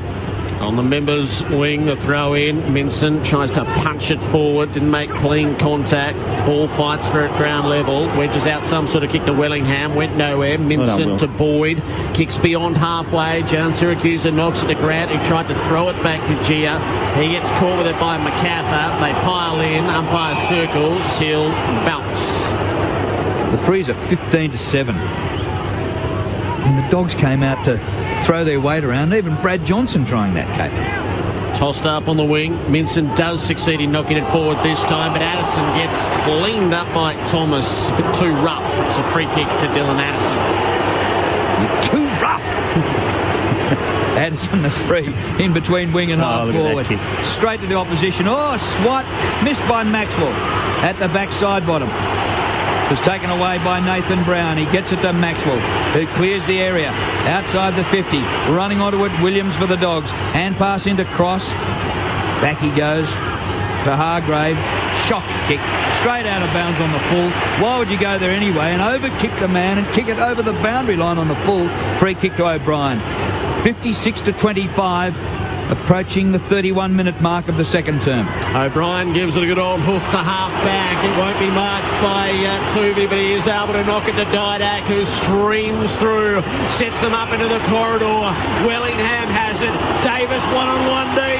Davis trying to win it. Gets rid of his man. Swings it onto the right boot. Leon Davis. No. Put the hook on it after beating Lindsay Gilbey. It is a behind Collingwood 7-15 to 3-7. Leon, they talk about him in finals. He's had only 4 touches. Desperately wanted that goal, didn't he? He wasn't going to give it off. He was going to have a ping. Short kick into Gilbey. Easy, didn't he? I mean, can Gilbey hold his feet? Doesn't take courage to do that. Lake has marked the kick in now, kicks over half-back. Minson in front, and Lee Brown, he's playing the game of his life. Gets in there to put the spoil on it and the ball out of play. Collingwood contested possessions 86-65. Swan and Pendlebury are the leaders in that area. Throw in at half forward, last minute of the first half. Minson wins the hit out, comes down to Addison, hand pass away. Oh, Higgins, well, just as well for this man. And Griffin up the ground. Barry Hall a long way from goal. Can't give you a possession for that big Baz. And now it's going to be a ball up. We're just about out of time for the first half. And boy, will the Dogs be happy about that. They have been absolutely blown away. If it had been 15-7 instead of 7-15, it'd be all over already. Boyd wins the hit out. A massive first half by the Pies. Is there any coming back from here for the Dogs? Struggle to think so. 7-15-57 Collingwood to the Dogs 3-7-25 at half-time. And of their 7 goals, they've had 7 goal kickers. Pendlebury, Thomas, Lee Brown, Sidebottom, Dawes, Cloak, Swan. And for the Bulldogs, 3 goals to 3 individuals, Higgins, Hahn and Ryan Griffin. It's been an absolute cakewalk. Will the premiership be a cakewalk? Collingwood 7-15-57 to the Dogs 3-7-25. This is all unfolding on Grandstand AFL on ABC, local radio, news radio and digital radio. Just ahead of the news, Mark McClure, your thoughts? Well, it's been an interesting game for some, but for others it's been absolutely atrocious. And the Dogs started very well, started okay. They got the ball and they just could not score at the start because Maxwell, Reid and Shaw and O'Brien just repelled everything. Their midfield get back to help, and Wellingham and Johnson and Swan and everyone in that area. Thomas gets back there, Didak gets back there, and they get back and they really push back and help their defence. And all of a sudden, after that initial onslaught from the Dogs, and I think they got 2 points out of it for the quarter, they just took control with 3 goals to Pendlebury, Cloak and Swan in that first quarter. All players, when it's your turn, you go. And they know the rules and they just do it very well. Blair and Thomas, when they have to stand under a long kick and you can hear them thundering at you, you know what, they stand there because they're proud of their team and proud of what they're supposed to do. They flogged him in the first quarter and took control of the game. The second quarter started, Pies continued to dominate. Swan, Didac, Pendlebury just continue to win the ball. The contested possessions are just dominated by those three. The Dogs aren't serious. They're just seriously not in the caper. Lake, Gilby, Higgins, G and Siracusa, they should be going to the pitches because they are not in any way helping their teammates out there. They're hopeless. The Pies attack the ball. They run straight. They know that they have to do that to win a game at this football club. The only dogs to play to his ability is Griffin and Murphy. There's two of them who have actually had a dip, run straight, have a go and continue on. The rest of them, no good whatsoever. The assessment of Mark McClure at half-time. We'll let Stan contemplate that before he gives the reply. I can add to it. Saturday night at the movies. You could make a song about that. Collingwood by 32 points over the Western Bulldogs at half-time of the first qualifying final. Earlier today, it was Fremantle booking Friday night semi against Geelong. 14-10-94 at home over Hawthorn. 8-16-64. More to come, including the full sports update with Jack Kerr after the latest from the ABC newsroom with Kirsten Vaness. Thanks, Jared. The airport in Christchurch has reopened after this morning's powerful earthquake. Electricity has been restored to much of the city, but not outlying areas, and residents are being told to conserve water. New Zealand correspondent Dominic Schwartz reports. The 7 magnitude quake was the biggest since 1931, and the damage bill will run into hundreds of millions of dollars. Authorities say it was a miracle only 2 people were seriously injured. A state of emergency has been declared, and Christchurch is tonight under curfew. Welfare centres will provide beds for those whose homes are damaged. But after a series of strong aftershocks today, it's likely to be a nervous night with little sleep for many of the city's residents. Dominic Schwartz, ABC News. Scientists say aftershocks from the earthquake could continue for days or even weeks.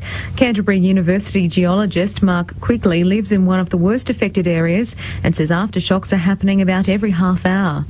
They're coming fast, and they're generally in the order of magnitude 4s to magnitude 5s, the aftershocks. So they're still actually decent earthquakes, which on their own people would certainly feel. But now it's sort of like compared to the first one, they're smaller. But yeah, still really going hard.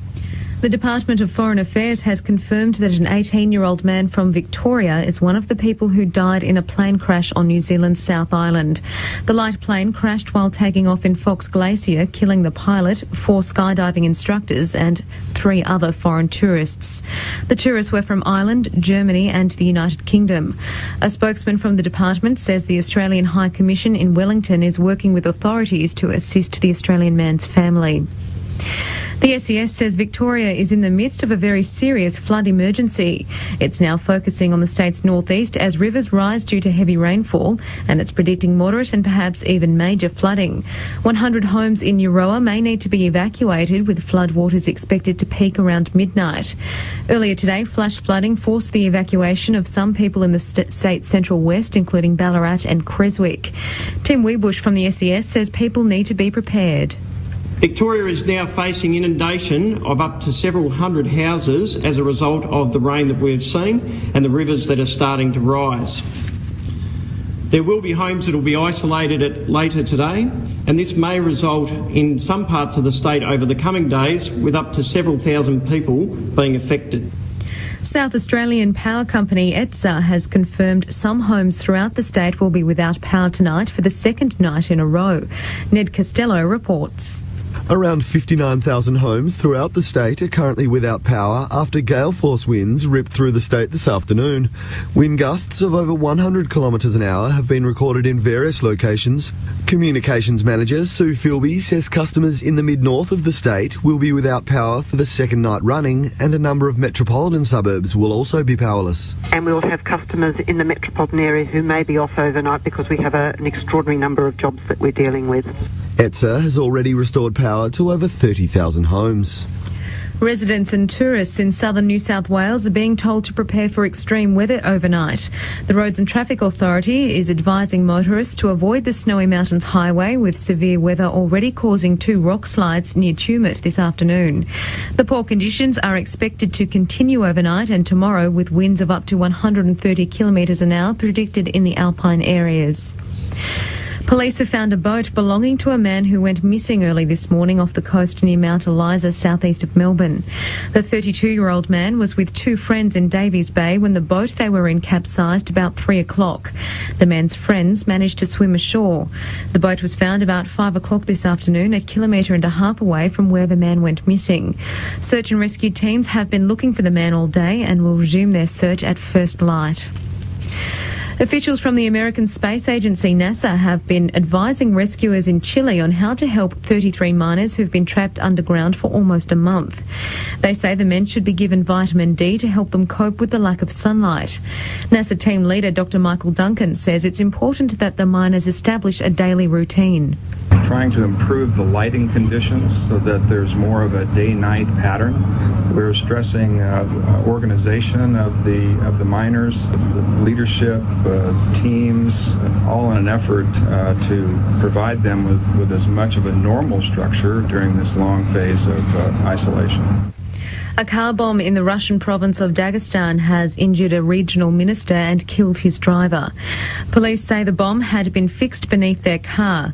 The minister was on his way to work when the device exploded. Witnesses say he then pulled an injured bodyguard from the burning car wreckage. And that's ABC News.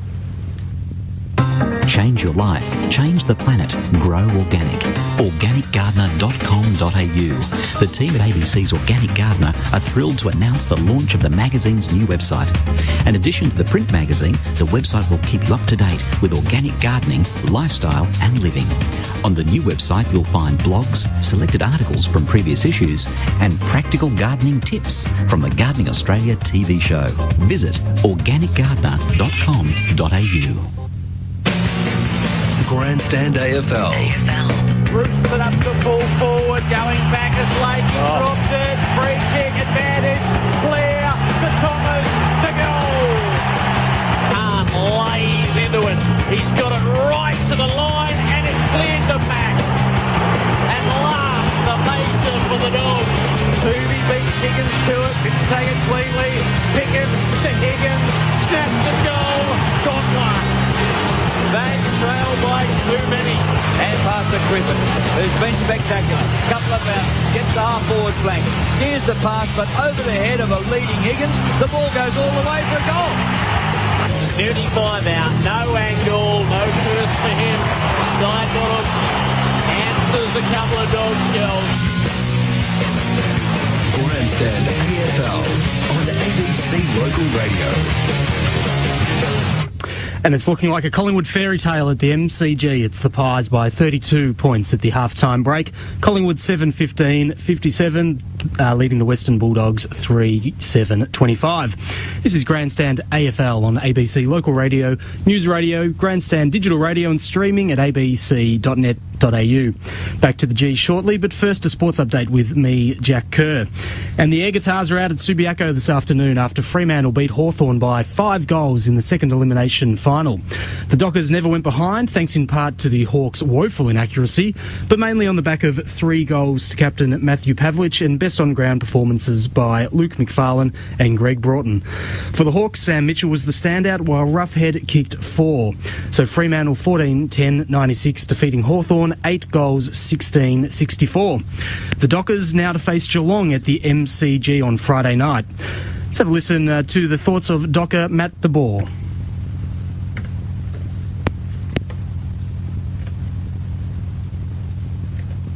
Well, I think right from the start, I think the young boys got together before we went out and we said, when you realise that when the intensity lifts, just smile and embrace it and we'll move forward. So the boys stood up right away, I think. And Hawks captain Sam Mitchell was left to reflect on a season of wasted opportunities. Got a slow start, like we didn't play the first 6 or 7 games. And then when we finally did get up and going, we played some pretty exciting footy.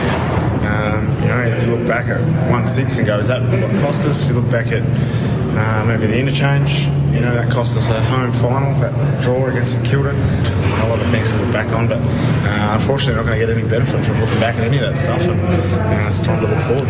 You know, if we have more guys pushing for selection as we mature as a group, we've got a good group of senior players. Probably the asset has to be put on you know, some of our younger guys to take the next step and be really pushing for senior selection. No fairy tale finish to Nathan Hindmarsh's NRL career. The New Zealand Warriors beating his untidy Parramatta 26 points to 12 this evening. Here's Warriors skipper Simon Mannering. It's very pleasing to come over here and get wins. You know, it's a hard road trip, but you know, it's one worth doing if you're going to get the win. So very pleasing. And they will be travelling next week, and it looks like their destination will be the Gold Coast, but that hinges on Penrith putting Cronulla's giant killing late run to an end.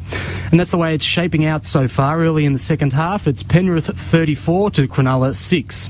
That should be more than enough to give the Panthers second spot on the ladder. The other match in progress is between the Cowboys and the Roosters, where it's surprisingly close.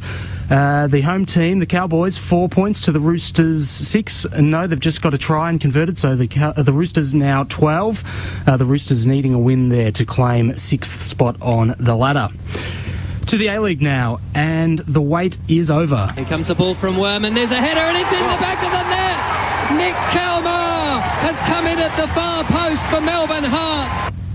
Yes, Melbourne Heart have this evening notched up their first win, their historic first win, beating North Queensland Fury 1-0, courtesy of that Kalmar goal. Steve Pearce has more. Thanks, Jack. Well, as it turned out in Melbourne this evening, it was a history-making evening in the A-League for a couple of reasons. Melbourne Heart's long-awaited debut of John Aloisi took place during the match against North Queensland Fury, and in the end, the home fans had plenty to cheer about as a Nick Kalmar header in the 10th minute proved to be the difference between the sides, despite numerous opportunities at both ends.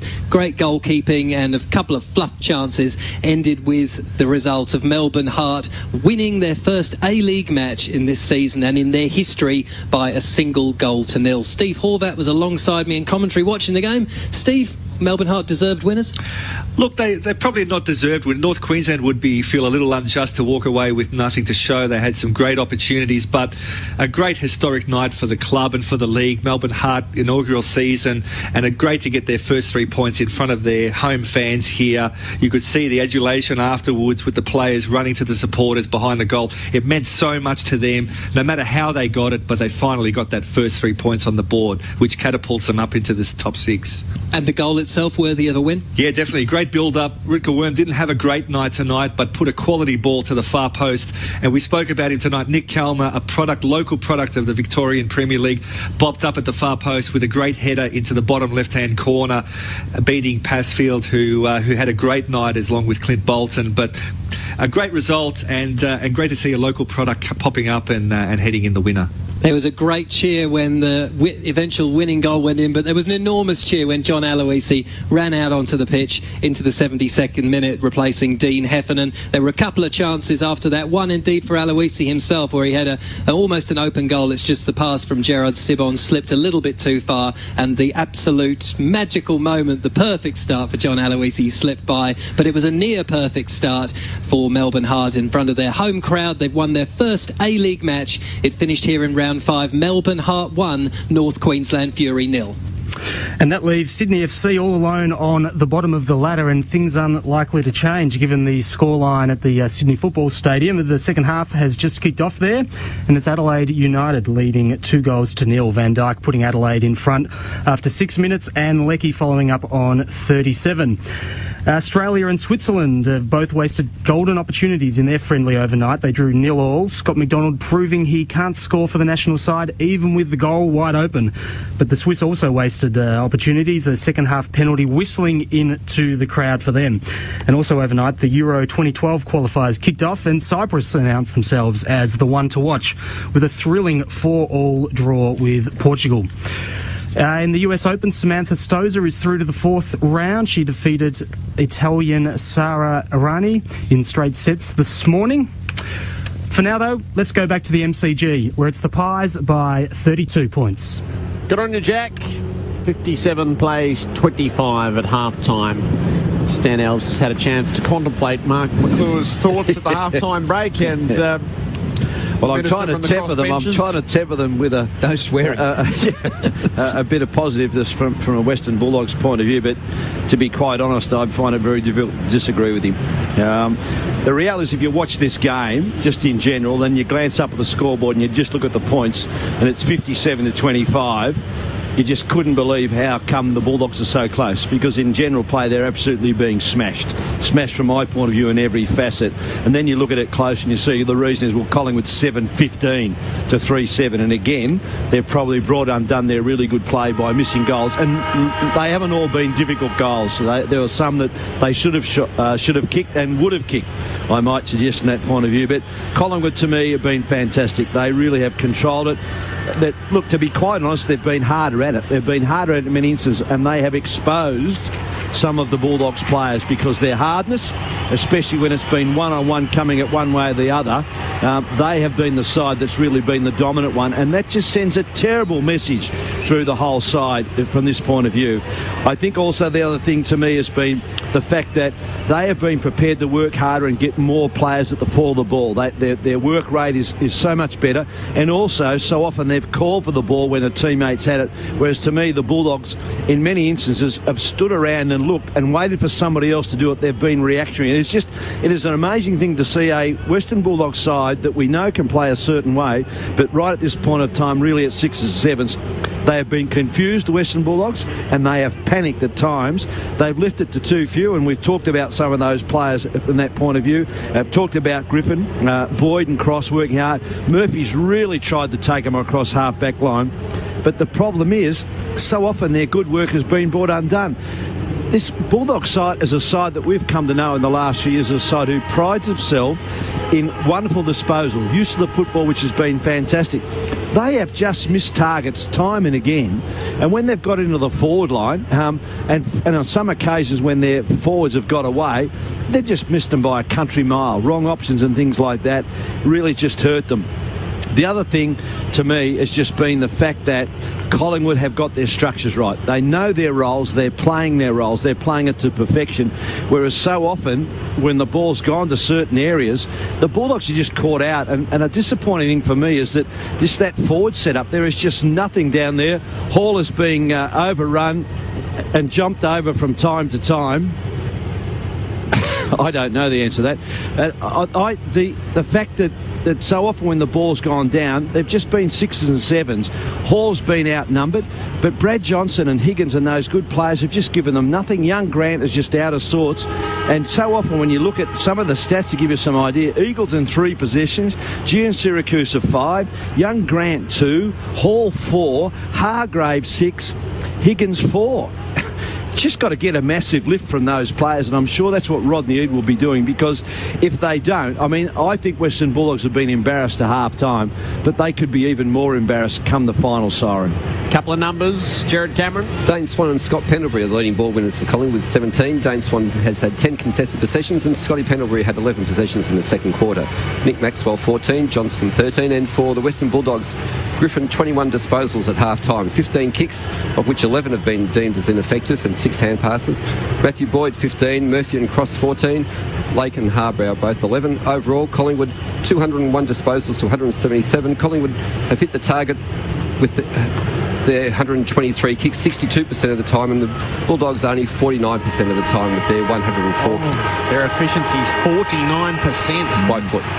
This is a side that would normally play somewhere at 60 to 70. Drew Morphett. We start the second half with the umpire throwing it up. It comes to Luke Ball, who's ridden into the ground by Picken. And Liam Picken playing against the Pies, and his father Billy Picken, of course, a famous Collingwood player. Umpire throws it up again. And the bearded Hudson wins it, but it's rowed by Swan. Little kick goes about 1 metre to Lee Brown, who kicks it 60 metres to full forward. A chance for Didak. Oh, he got a fingernail to the ball and now keeps it alive, but only as far as the Bulldogs. It's taken by Lake. Gets the hand pass to Hargrave. That was a heart-in-mouth job there for the Bulldogs.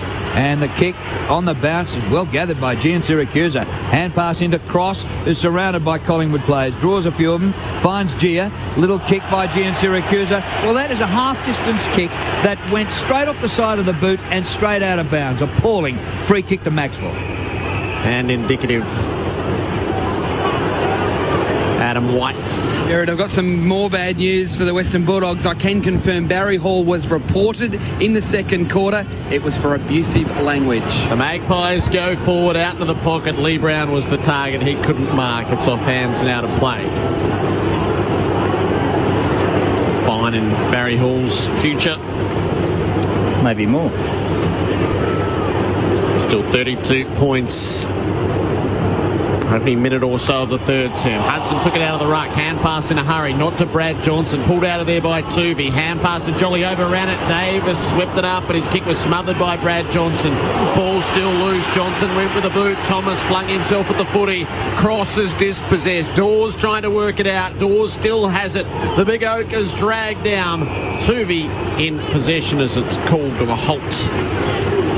50 away from the Collingwood goal. They go to the Social Club end again. Thomas, hand pass to Swan out the back of the stoppage. Now to Pendlebury, works it back to Swan, sets it up to full forward, gives Davis the run at it. Marks plays on, and Leon Davis has his first. Collingwood by 38. The touch and the distance on the Swan kick was something to behold. Well, Pendlebury, Swan, Thomas, all their smalls around that area, quick with hands, quick with mind, and smart with the way they kicked the ball into space. And it was just a beautiful kick, as Jared said, right into the space. And Leon Davis, he just lapped it up. He said, how good's this? I can't miss this one. I'll run straight into it. But he is a genius. But don't worry about the other two. In and under, good, smart skills by all of them. But no attack from the opposition. No one came at them. No one put pressure on them. This is a cakewalk. Just getting a replay of the incident in the second quarter where Barry Hall has gone in the book for his abusive language. It'd be about least charge you could possibly hope for, wouldn't it? Comes to Griffin from the bounce in the middle, the ball up, and Griffin's long kick is offline out towards the pocket. Reid gathers for the Pies, keeps the ball alive. And is that deliberately out of bounds? Well, the umpire calls for a throw-in as chucking himself at the ball was Dylan Addison, horizontal, got it out of bounds, and the Collingwood players all say deliberate. Umpire says throw it in. Chance here for the Dogs. Rare sortie forward inside the 50. Throw in. Comes that man Griffin again. Lucky kick to Gian Siracusa. He kicks to the goal square. Hall is there, but Gia's kick carries the distance and goes for the goal. First score for Daniel Gian Siracusa, and the Dogs go to 4-7, trailing the Pies 8-15. Well, that was good for two reasons. Certainly good for Gian Siracusa, who really hasn't had much of an impact on the game. And he is a leader, and they need something from him. But his ability to be able to pick that one up, just get the kick there, and also the fact that Hall was able to just hold his man out without putting his hands in his back, which I think is a real bonus. But also for the side, just give them a bit of hope, because you could just almost sense that the feeling of them being totally deflated with that goal of Davis. So to get one within a couple of minutes was a really good one. Good reply by the Bulldogs. Back to the 32 points it was at half-time. Thrown up in the middle. Hudson controlled it down. Ball actually knocked it from his grasp and then won the hard footy. Ball hand pass to Thomas at centre half back.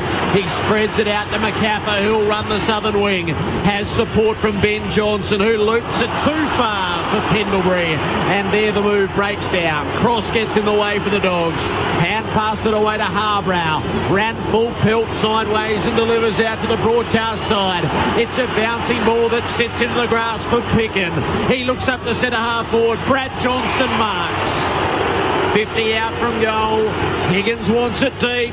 The kick goes there. Maxwell goes back on to Higgins. Neither of them lay a glove on it, and it goes through for a behind off the boot of Brad Johnson. The Pies by 31.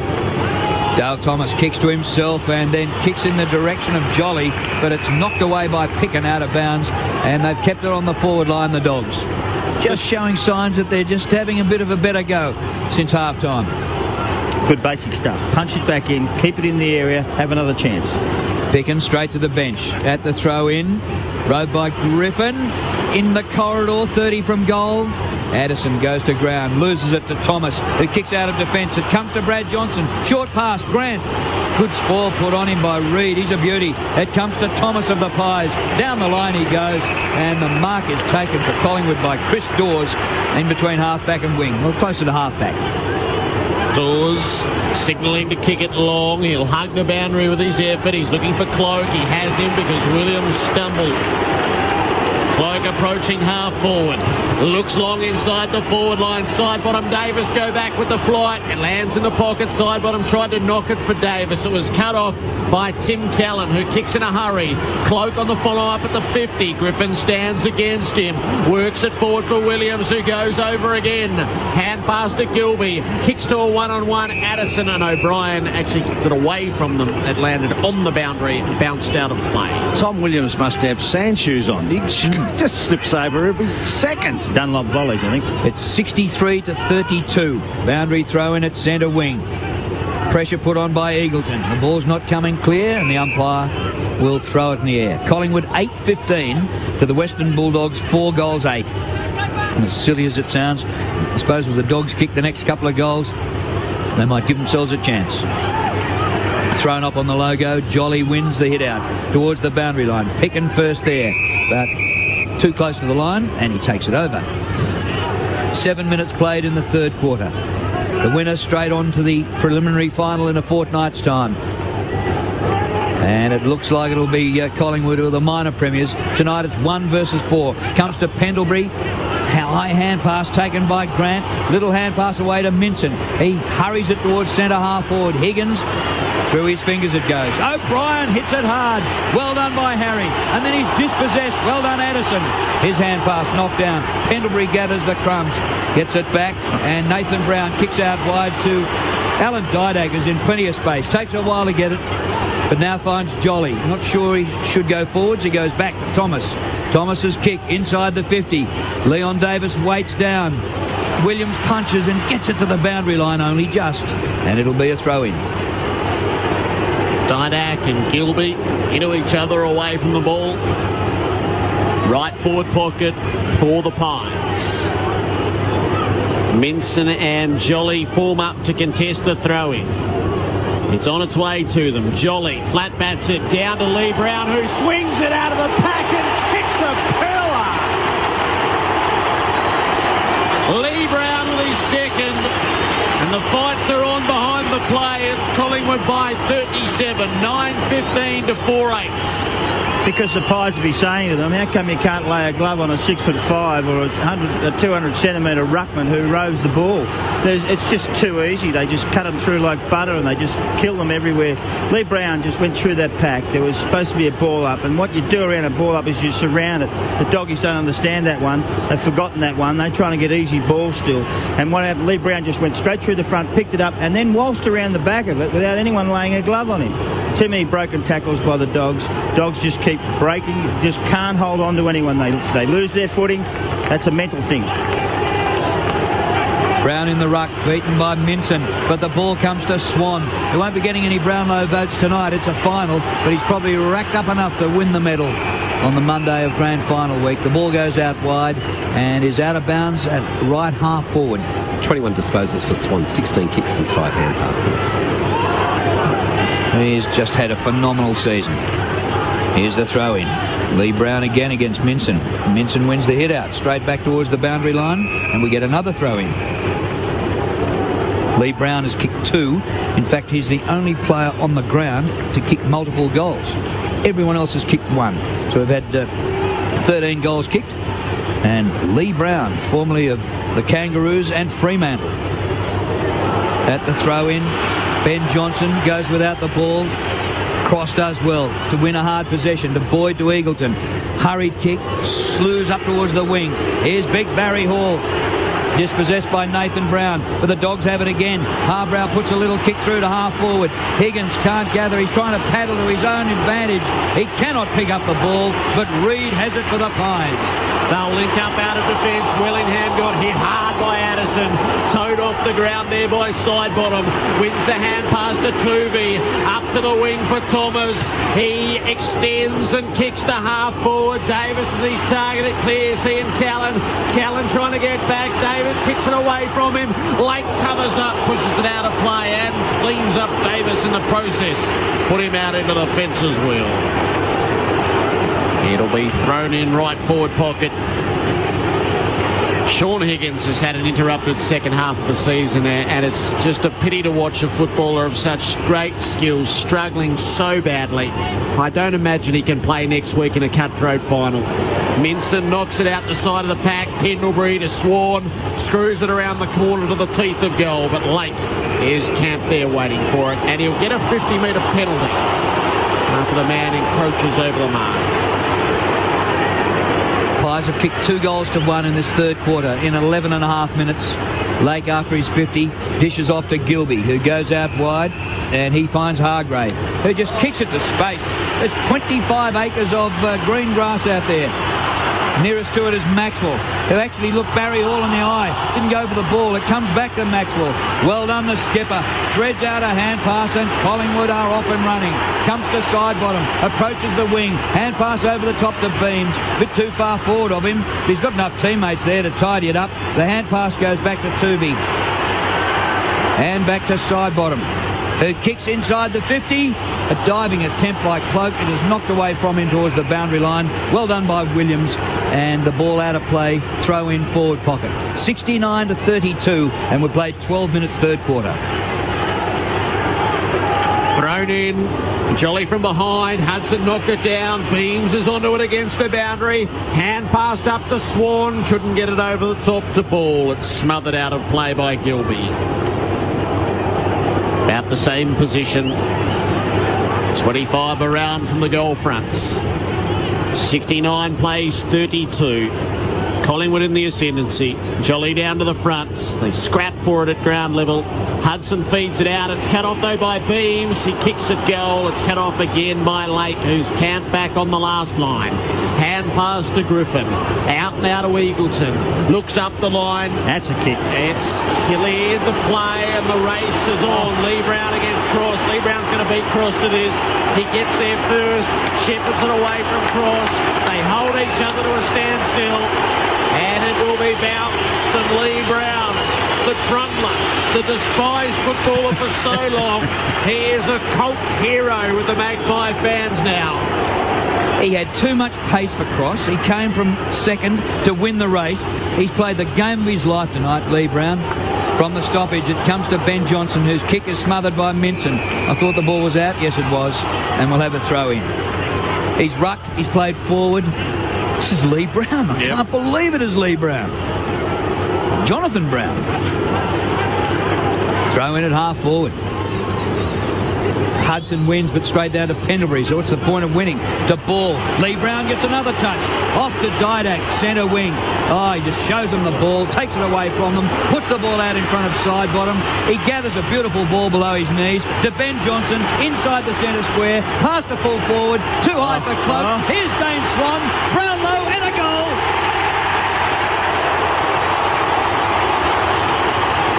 On the way to the preliminary final, the Pies. 10-15 to 4 goals 8. Well, they do know he's the one with the tats, don't they?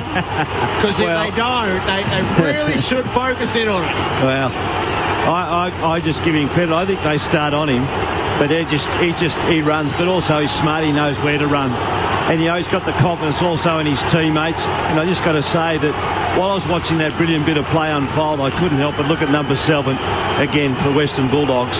Sean Higgins, who really would have got to something here. The poor kid is just running on the spot. 4 possessions. He just shouldn't be out there. And it is a shame to watch that. But at the same time, Collingwood just growing in stature, growing in confidence, doing as they like. Ties by 43. Boyd out of the middle for the Dogs. Bounces it up into the clasps of Harbrow. Gives it off to Eagleton. Now to Jan Syracuse. Pulls the kick into the corridor and finds Barry Hall on the sprawl. He can have a shot from the corridor, 35 out from goal. Not the First time he would have been booed on the footy field. No, 3 behind tonight. 73 goals, 34 this season. Hall, methodical in the approach, straight through the middle. He has his first of the final series, and it's back to 37 points. Collingwood 10-15-75 to the Dogs 5-8-38, halfway through the third term. Gee whiz, they can play. They can actually play. Eagleton there with a good handball to Gia, and just hit the spot perfectly because the forward came at the player, and that was Hall. Barry Hall ran straight towards Gia and Syracuse, and he hit him on the chest. And Eagleton won the ball in the middle of the ground. It's like it's basic, simple stuff. Let's go back to school. And they did it beautifully. They can play. When you win the ball in the middle of the ground and move it forward with haste, you can win this game if you want to. Not that you can't win this game, but you can kick goals. Thrown up in the middle. Won by Hudson, but straight underfoot, and the umpire will throw it up again. Didn't waste any time. Up it went. Cross, third man up. Wins the hit out. Gilby helps it on for the Dogs. Here's a chance. The hand pass out in front of Gian Syracuse. He's on the 50. Short pass out wide. And Higgins, well, he had one hand of the ball. Not enough. Couldn't haul it in. And the ball spills over the boundary line for a throw-in. What sort of a team will they line up next week when they have to come and play in the semi-final, the Bulldogs? Season which started so promisingly. They won the pre-season cup, and Barry Hall kicked 7 in the final, and it was all the Dogs. This was going to be their year, but gee whiz, it's disappointing now. Hand pass comes from Griffin, off to Picken. Picken, a long ball towards the goal square. Hall is there, but they double team him, and between Brown and Maxwell, they rush the ball through for a minor score for the Dogs. Margin is 36 points. Ben Johnson on the kick in. Ran it out and delivered the ball. 50 out from the defensive goal, out on the southern side of the ground. Hand passes for Maxwell. Let it bounce. Up into the clutches. Delivered up to Dawes. Strong mark in front of Gilby. He'll turn and look to an open forward centre. Davis is deep. McCaffrey joins him. Dawes is going to go for McCaffrey at the 50. Lake saw it coming. Trapped it with the one hand, pulled it in with both. At the second grab. Gives it off to Griffin. Kicks across the defensive 50. They chase in after it. Higgins keeps it away from his opponent, but he can't construct any play. And again, it's out of bounds. He was walking then, Higgins. Yep. Right half forward for Collingwood. Higgins has come up onto the ball by the looks of it.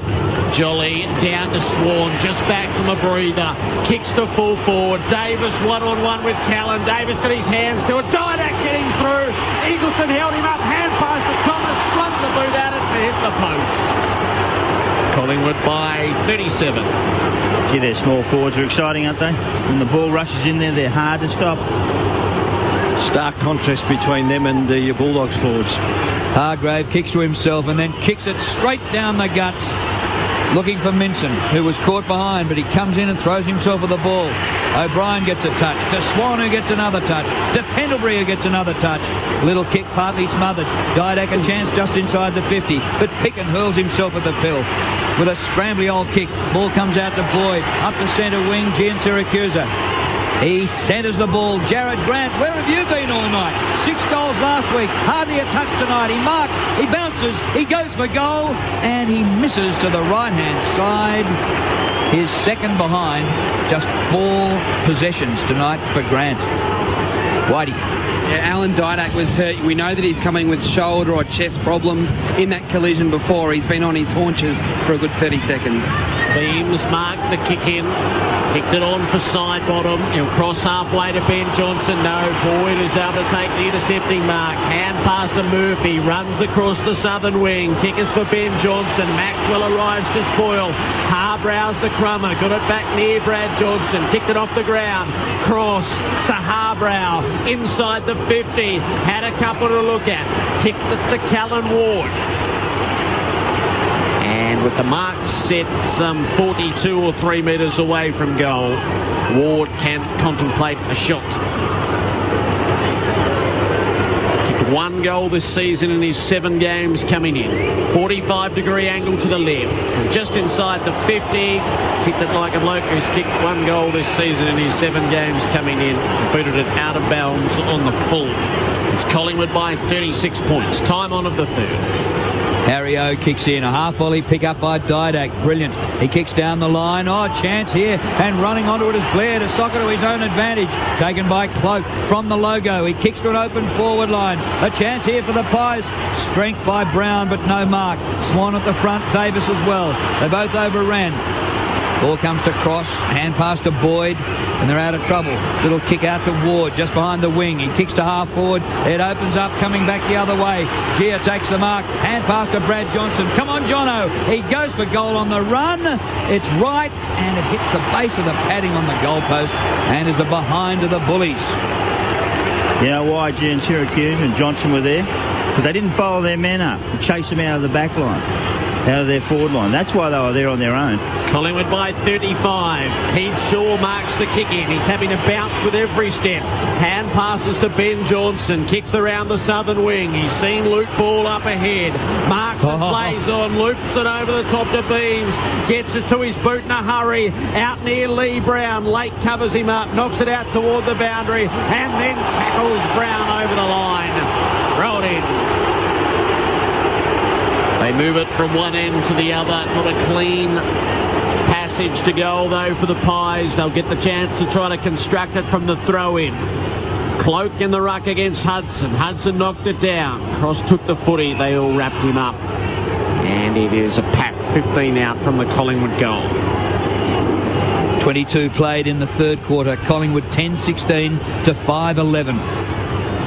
Collingwood will get the week's break. Will this be the year?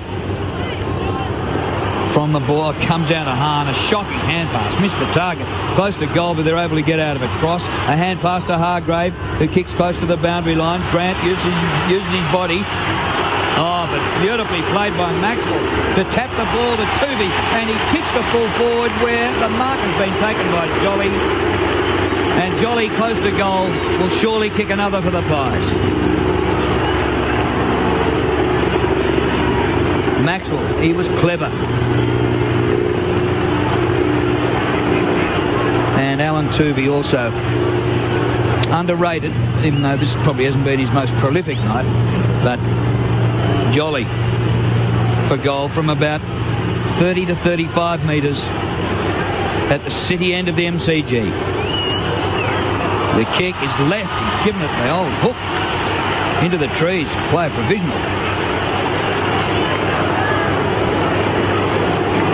10-17. It's the only thing that's wrong with their game, the Pies. They lead by 6 goals. Murphy runs it out of the defence. Kicks it for Gilby. Tuvey provides a good contest. Ball wins it. Collingwood with the numbers. 4 on the 1. It's a Cloak. It's a full forward. They'll contest 10 metres out. Jolly, the big leap, brought it down. No one can get a boot to it. It's through for a rush behind. 78 plays 41. This is what gets me with their kick out. They know where they're actually kicking it to, but they can't get the numbers to that spot. They're outnumbered by the opposition. That is just lack of work rate. Find out if you want to kick it someone. Kick it to one side or get over there. Make it easy. Hargrave to kick in for the Dogs. Straight down the middle as long as he can go. It comes to the back through the hands of Heath Shaw, but he gets back there in the circles, paddles it back to O'Brien, who kicks across the ground. It's a good kick out into space, and running onto it, Ben Johnson to take the mark. Look at the work rate of Thomas, who charges up from the forward line to mark in between wing and half forward. Short pass by Thomas to Didak. Back from a shoulder injury. Off the left, plenty of distance. Pull forward, Jolly! Another mark for Jolly. The last one was a rehearsal. This time he'll kick the goal. Because they kicked it up the middle of the ground and they were outnumbered again.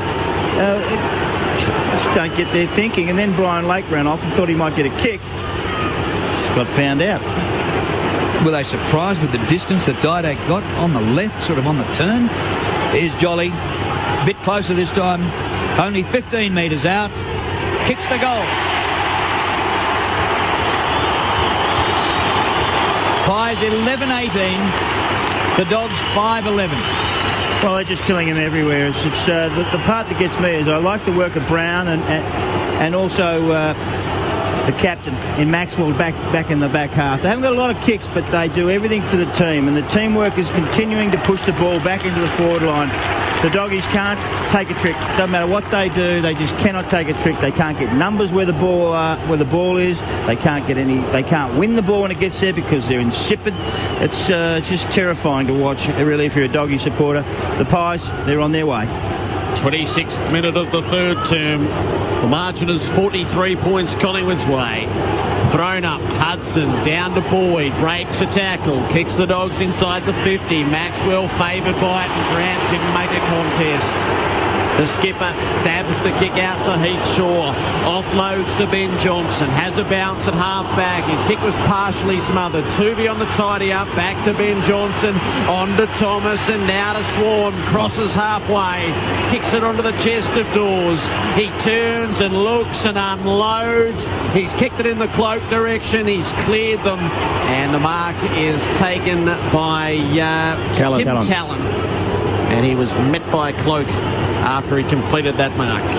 Tim Callan, who was a replacement in the selected side for Easton Wood, not playing tonight. Wood celebrating his 21st birthday tonight, and his present was, you're out of the side. Blake squares the ball in. I think he'd be happy. Yeah, you don't want to be out there tonight.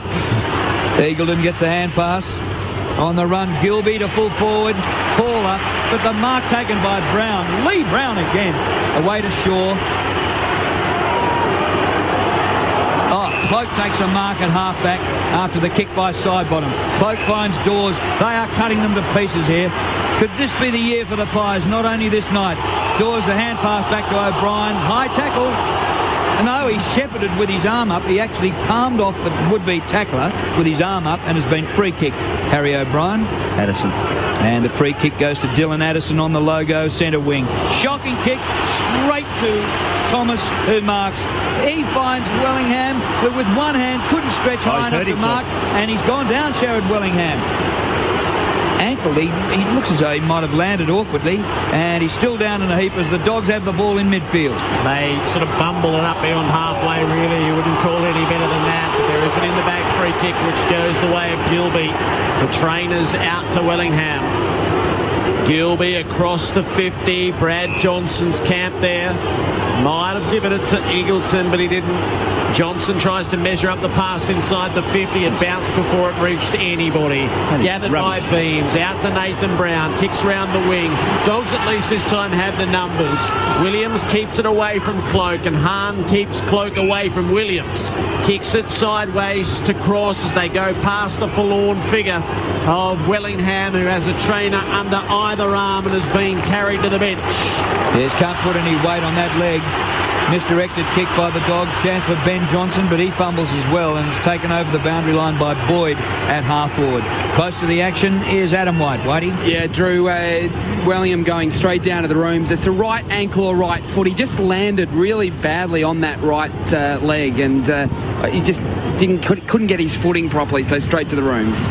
From the stoppage, Hudson puts the hand pass out in front of Griffin, who's been the Dogs' best by a mile. He puts it to the goal square, a high ball, and a juggled mark accepted by Shaw.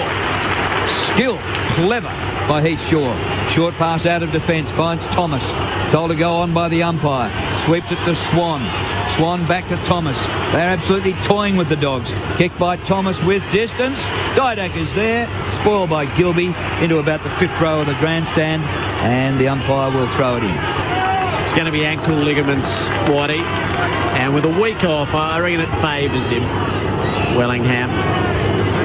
Yeah, he was in a lot of pain when he came off the field, but I'm inclined to agree. Right half forward for the Dogs, down to Cross, gets it forward to the play to Hargrave. He'll kick it up to full forward. Hall sets himself. Coming through is Griffin. He almost plucked it with the one hand. Not quite. Brad Johnson against the boundary. He overruns the footy, and it's seen out of play. There's a few sorry sights for the Dogs, and he's one of them, unfortunately. If Wellingham doesn't come up, there's a few in the queue. Yes, they've got a deep list. Yeah, but he's an important player. Very good. 50 out from the Dogs' goal. Thrown in. Hudson down to the front. Ball is onto it. Tackle laid by Ward in the back.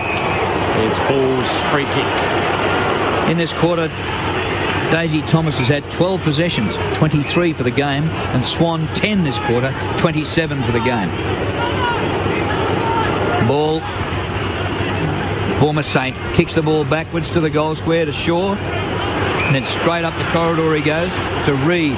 His grandfather played league footy. His father played league footy. And his brother is playing for the Swans in a final tomorrow.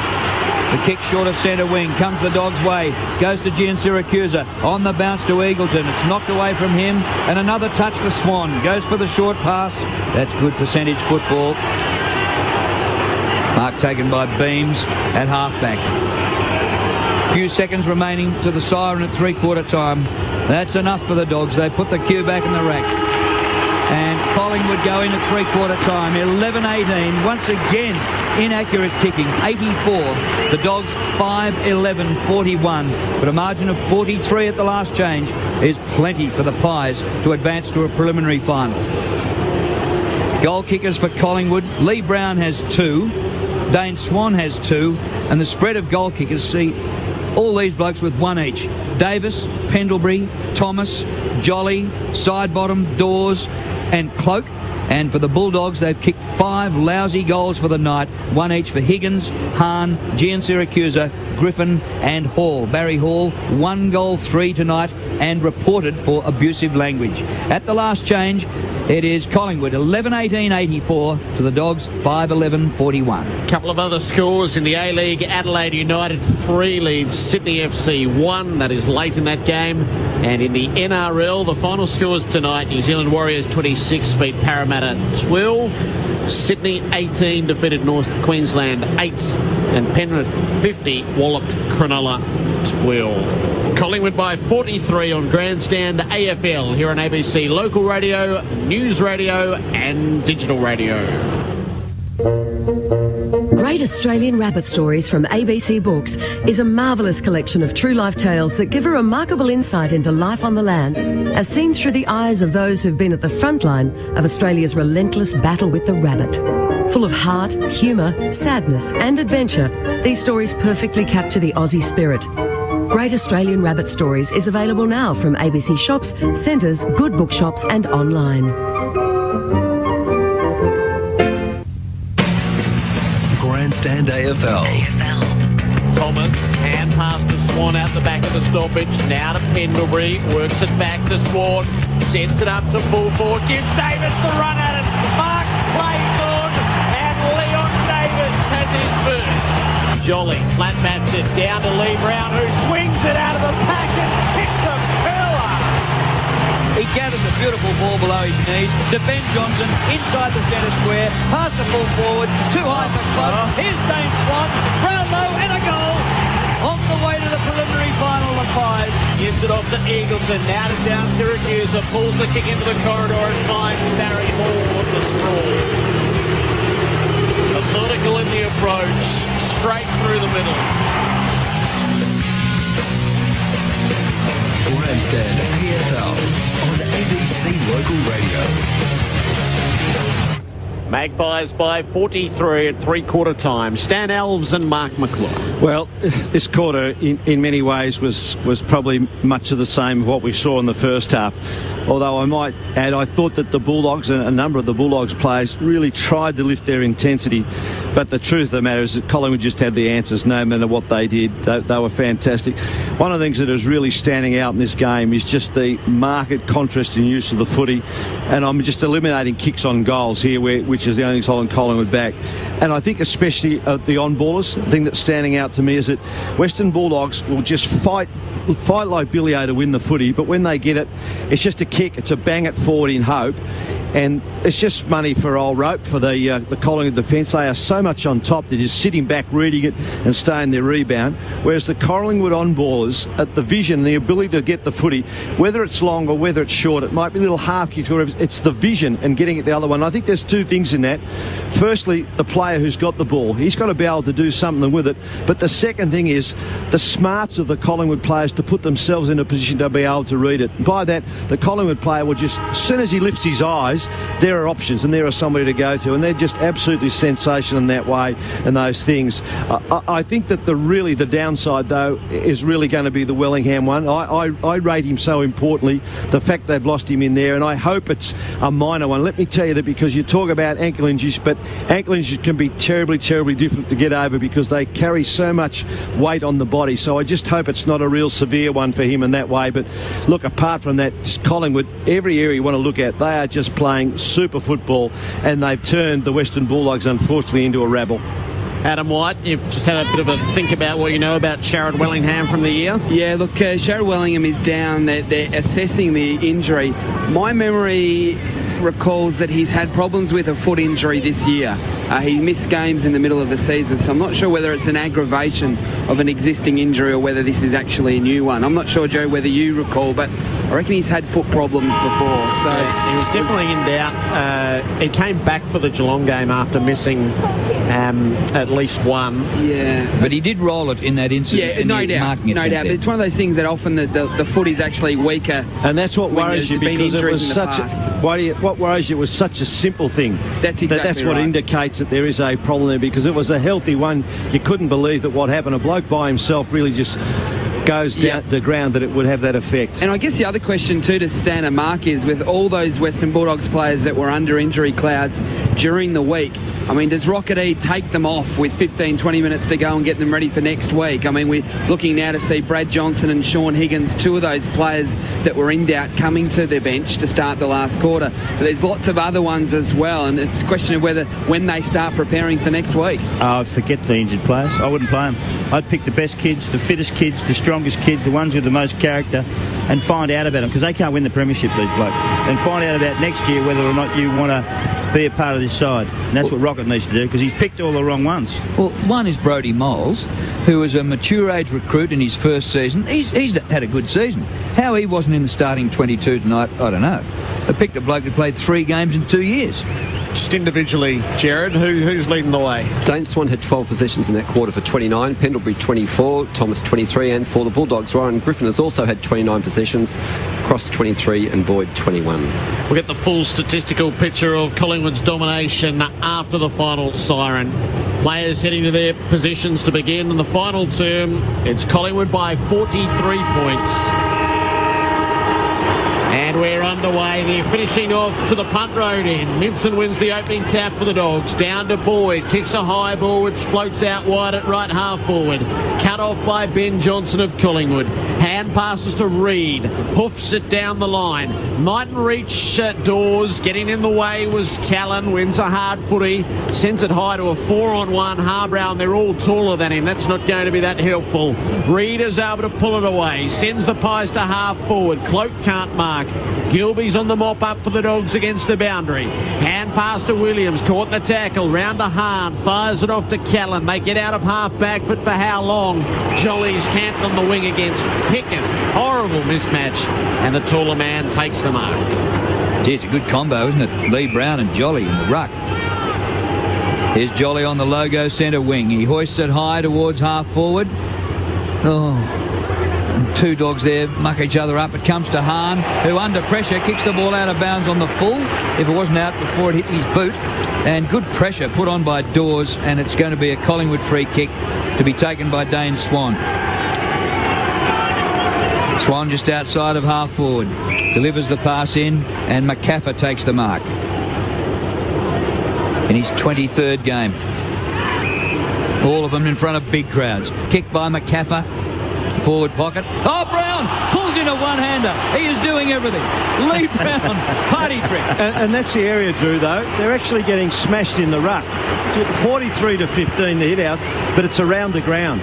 This is where they're absolutely being fantastic, because they're around the ground. Brown, and we just saw before Jolly, it's their effectiveness, whereas the Western Bulldogs have got very little for their ruckman around the ground other than the hit-outs. And his opponent then was Mitch Hahn. What a mismatch again. Brown goes for his 3rd, but it's left all the way and through for a minor score. He's kicked 2 goals, 2 tonight.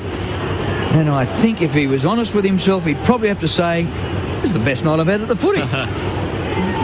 He's had the best night half a dozen times this year. He just keeps upping it and upping it. Hargrave kicks it into Eagleton. Looks out to half-back with the kicks. Not going to come off. Heath Shaw intercepts in front of Jan Syracusa. He bounces up quickly. Sends it over to ball inside the 50 for Didak. Spoil made by Gilby. Swan feeds it out near side bottom. Eagleton bats it down. Kicks it out of mid-air. Straight to Maxwell of the Pies. High to half forward. That's going to be hard to mark. They won't even attempt. They let it bounce and it spills out the side. Beams to side bottom. Back when he goes to Blair. Works it around with side bottom. Looks to full forward. Kicks in that direction. McCapper against Hahn. McCapper went with a 1 mitt. Didn't pull it in. Hahn gets caught with it. Hand pass in a hurry. Picken likewise. Got it out to Boyd. Missed his target in the back pocket in Gilby. And it slides out of bounds. Gee, they're beautifully drilled, the Pies, in their 4th straight final series. Last year, they lost in the qualifying final, won the semi, and lost the preliminary. They're doing it the easy way this time. They have improved since last year. Ball gets a little hand pass back to Ben Johnson. Kicks to full forward. Another chance for Lee Brown. He can't mark, but he does his own roving. And it's going to be a free kick to the Dogs against Brown, to be taken by Murphy. Murphy kicks the Dogs out of defence. Mark's taken by Williams on defensive 50. Hand pass to Griffin. Pokes over a little short ball to Cross, who marks behind the wing. He advances it towards half forward. Well delivered. Little pressure. Addison with the mark. Down the line he goes to Lake, who's become a forward. 70 from goal, Brian Lake. He kicks towards full forward. Barry Hall out of position, but he might get lucky. Oh, he runs into the goalpost. Still has the ball. Comes back into the field of play and snaps over his shoulder for a goal. Now, it's not given the all clear yet. It's going to be a point. The ball must have hit the post because it was in the possession of Big Barry when he ran straight into the goalpost. Oh, it's a goal. Oh, well, they're that far behind, you can give it a goal. Yeah, but the ball never hit the goalpost. He did. He had the ball in his arm when he hit it. Barry Hall gets his second. Yeah, the ball doesn't touch it. Well, it might have. Maybe not. Who knows? Doesn't matter. The ball's got a touch. Doesn't matter if the player touches it. It was a close thing. No, it might be goal of the year, this. Right in front of the Collingwood Social I don't think it's going to affect the result. I think we're going to read about it in the paper tomorrow. They've got goalpost cam channels in on tonight's broadcast. There's a shot. See that one. I reckon it did hit the padding. Well, it won't matter. Doesn't matter. Well, Paul Bauer was a weird one last week, and this is weirder still. Just a few words of advice coming over the fence about your career choice. Picken wins it out of the middle. He's kicked it sideways though, and it's cut off by Ben Johnson. Delivers Collingwood inside the 50. Dawes might have used the hands. No penalty. Didak tackled over the line by Murphy. It's 25 around from the Collingwood goal. They lead by 38 points. And pushing for a 12th goal from this stoppage. Jolly knocks it to the front of the pack. Boyd gave it up. Didak kicks to full forward. Jumping in at it is side bottom. And he's paid the mark at the top of the goal square. He does have a knack of getting to precisely the right place. And he's going to garner a second goal from such knowledge. It's only 15 metres out and directly in front to cancel out the questionable goal from Barry Hall. Side bottom delivers the goods. Collingwood 12-19-91 lead the Western Bulldogs 6-11-47. 6.5 gone at the final term on grandstand AFL. Yeah, that's the way to answer it, isn't it? Just get it down the other end, let everybody argue about it, but we'll get it back. And you're right, Jared. Side bottom. He's a player who knows what he's doing. Some players just go down there and hope, but it happens too often with him. His ability to stand off the contest but put himself in a position so if there's a little loose foot he can run on it. He's not standing flat-footed. He's a very, very smart player who knows how to play up forward. Yeah, he's not particularly quick, is he? He's not tall. He's quick between the ears. He is. He's a footballer. Yep. Exactly. 91-47. Thrown up in the middle. Kick goes straight up and down the mine shaft. Pendlebury claiming a mark. Ball hadn't gone anywhere. Plucked off the deck by Picken. He goes to full forward. Chance for Grant, who's hardly seen it all night. He bunts the ball back to Hall. Hand pass back to Harbrow. It might look good in a red jumper next year. He goes to ground in the tackle. Play on, says the umpire. Crumbs come to Shaw. Had a few options. Finds Thomas. Thomas down the line. Finds Pendlebury. Two colleagues from Gippsland who played in an under-18s premiership together under Paul Hudson. Pendlebury, little left foot kick down the line. He gives it back to Thomas. Oh, picked up off the deck. Well played, Thomas. Gets the hand pass away to Cloak, who kicks to centre half forward. A spoil by Williams for the Dogs. It comes down to the front to Didak. He goes to ground, loses it. Holding the ball, said the umpire. Advantage to the Dogs. They run it out of defence. Williams almost got caught. His hand pass was unconvincing. Addison puts it up near Jan Syracusa. Hand pass to Murphy. Going to ground was Grant.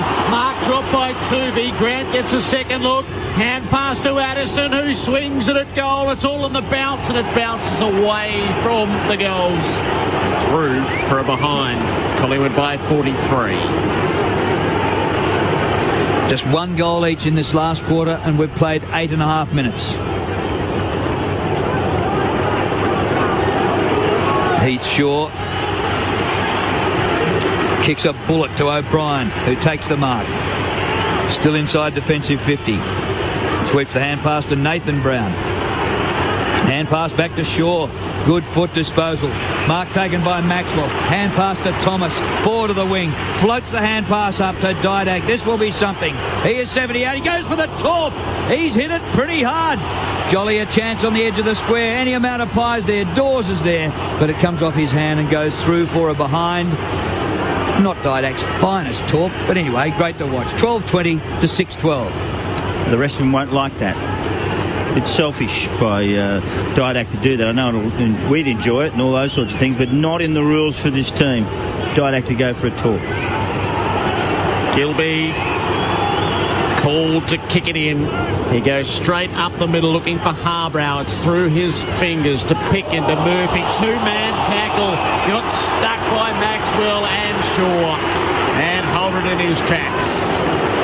Has that one worked yet, that kick out that they've done? No. Not once, and they continue to do it. Yeah, but what has?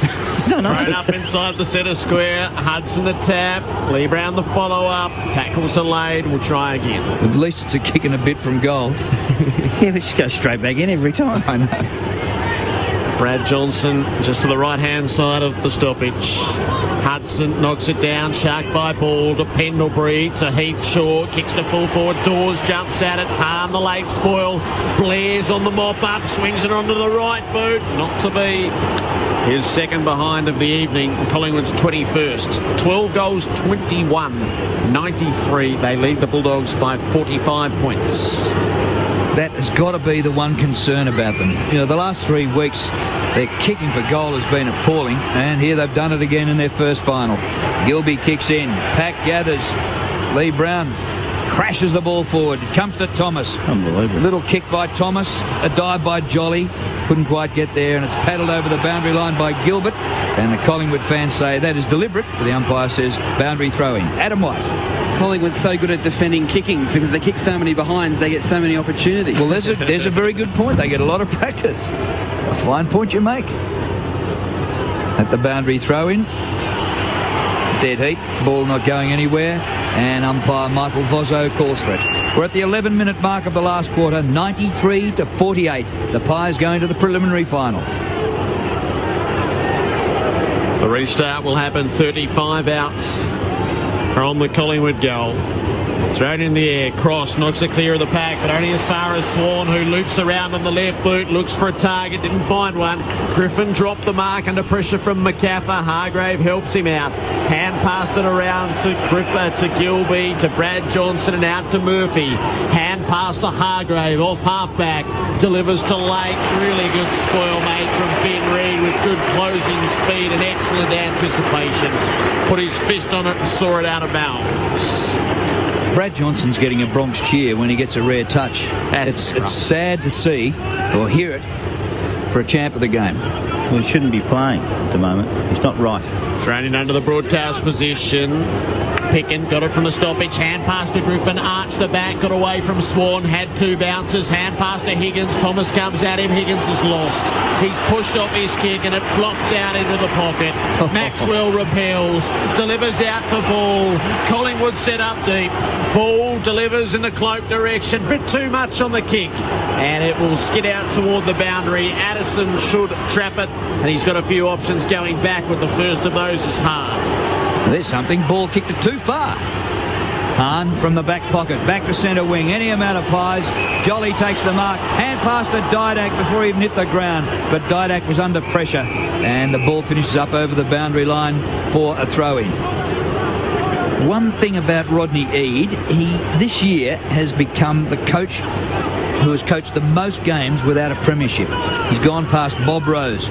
Tonight, his 293rd game without a flag. 13 seasons. Oh, the Pies are sharing it around. Beautiful play. Ben Johnson gets a hand pass to Pendlebury. Pendlebury from 35. A glorious goal.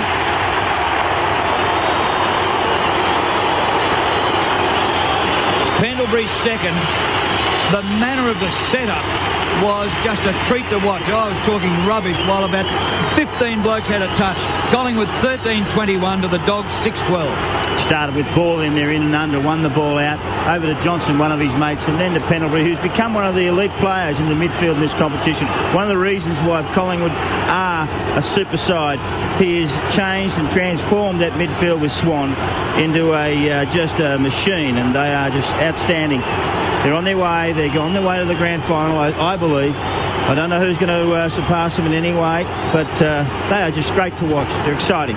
They're a little bit terrifying, to be honest. 66,545 in to see it. Cross wins the centre clearance up to centre half forward. Smacked away there by Maxwell. Down to Jolly. Missed his target, Ben Johnson. Cut off by Cross. Works it round with Jan Siracusa. Floats it up to Higgins. No mark for him. Knocked away by Shaw. And out of play.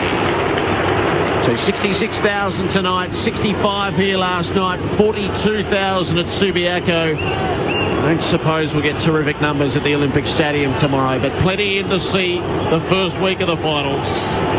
Hudson tried to knock it over the back. Blair was awake to it. Kicks the Pies up to the wing. Hargrave gets back to cover up and mark. Hand pass to Eagleton. Drops it onto the left boot. Goes deep forward. O'Brien saw it coming. Contests with Jan Siracusa. No mark. No possession. No chance. A bounce. Adam White. I detect a gold jacket down in the Ponsford stand bottom tier. And also Ben Johnson looked like he may have hurt either a shoulder or an arm just in that contest before, but he remains out on the ground, but keep a look out. Minson wins the hit out. Gian Siracusa dives in. It's taken by Higgins out towards the pocket. Kick goes nowhere.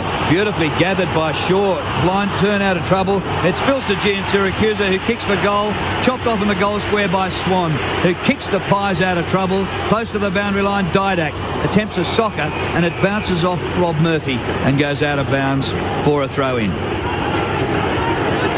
Alan Didak just needs more of a contest to show his brilliance.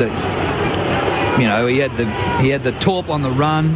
He's having a bit of fun. Just ration it out over the final series. Comes to Harbrow on the 50. He goes long and he's away left. And Nick Maxwell gets back there to rush it behind. Terrific by the skipper. Harbrow's a class player. You must nail those from 45 or 40 metres out. Harbrow should have put that through the middle easily. He'd be kicking for the Gold Coast next year. Well, Collingwood by 50. Hope he goes better. He's short, dabs it into Ben Johnson. Johnson just happy to take pause after taking the mark. It's one-on-one virtually everywhere ahead of him. Johnson trots out into the back pocket, sets it up high. He's going to set Cloak the task. He leant into Hudson to remove him from the contest and was penalised in the back. Ben Hudson, hand pass to Minson, hand pass back to Hudson. Nothing good can come from that. Hand pass to Eagleton. Kicks it back good to Gilby. They're having a lend of us now. Gilby kicks out to the southern wing. Marcus taken by Addison. Tell them the dream team's over. Addison inside the 50. Griffin is onto it. He's been the one glimmer for the Dogs. He lines up at goal from 45 and kicks it across the face for a behind. The Dogs 50, trailing the Magpies 99. And they're probably smart enough to have each other in it. 33 possessions for Griffin, but the leader of all comers is Swan with 34.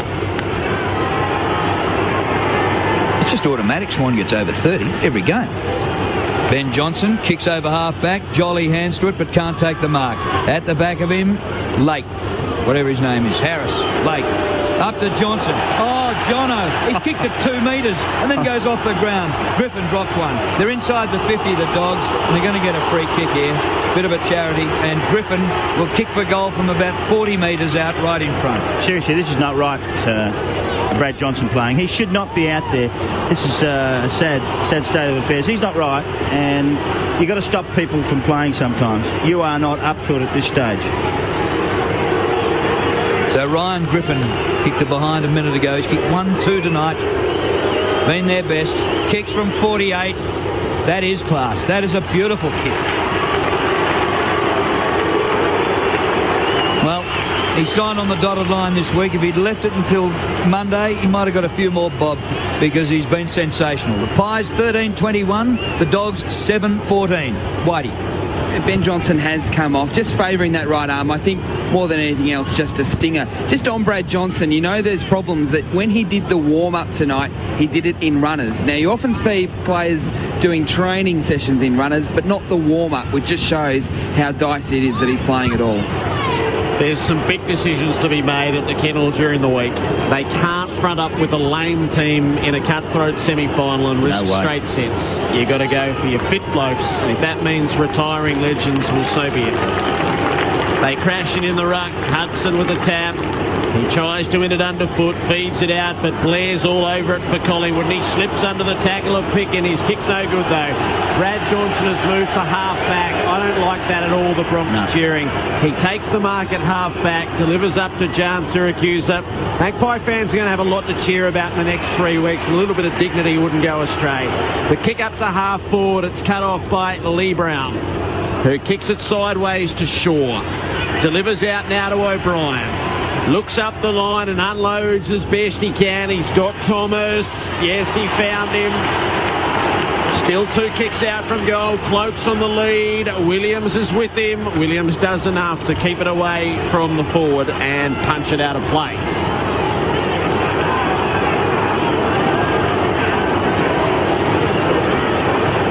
There's a lot of controversy and talk about Junior McDonald being shown the door by Melbourne, the captain of the club.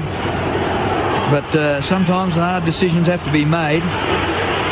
Thomas has it for Collingwood. Hand past a Ball. Kick by Luke Ball. Too high for the forward. Oh, mark dropped by Lake. He normally gobbles those up for dinner. Boyd, he's just about holding it. Good tackle by Dawes. Umpire didn't pay the free right in front of goal. Don't worry. It comes to Dane Swan. Oh, he just weaves through them and snaps the goal. Swanee Yobiuki. He's kicked 3, and if there were votes on the table tonight, he'd be getting 3 more. Don't go off too early, Drew.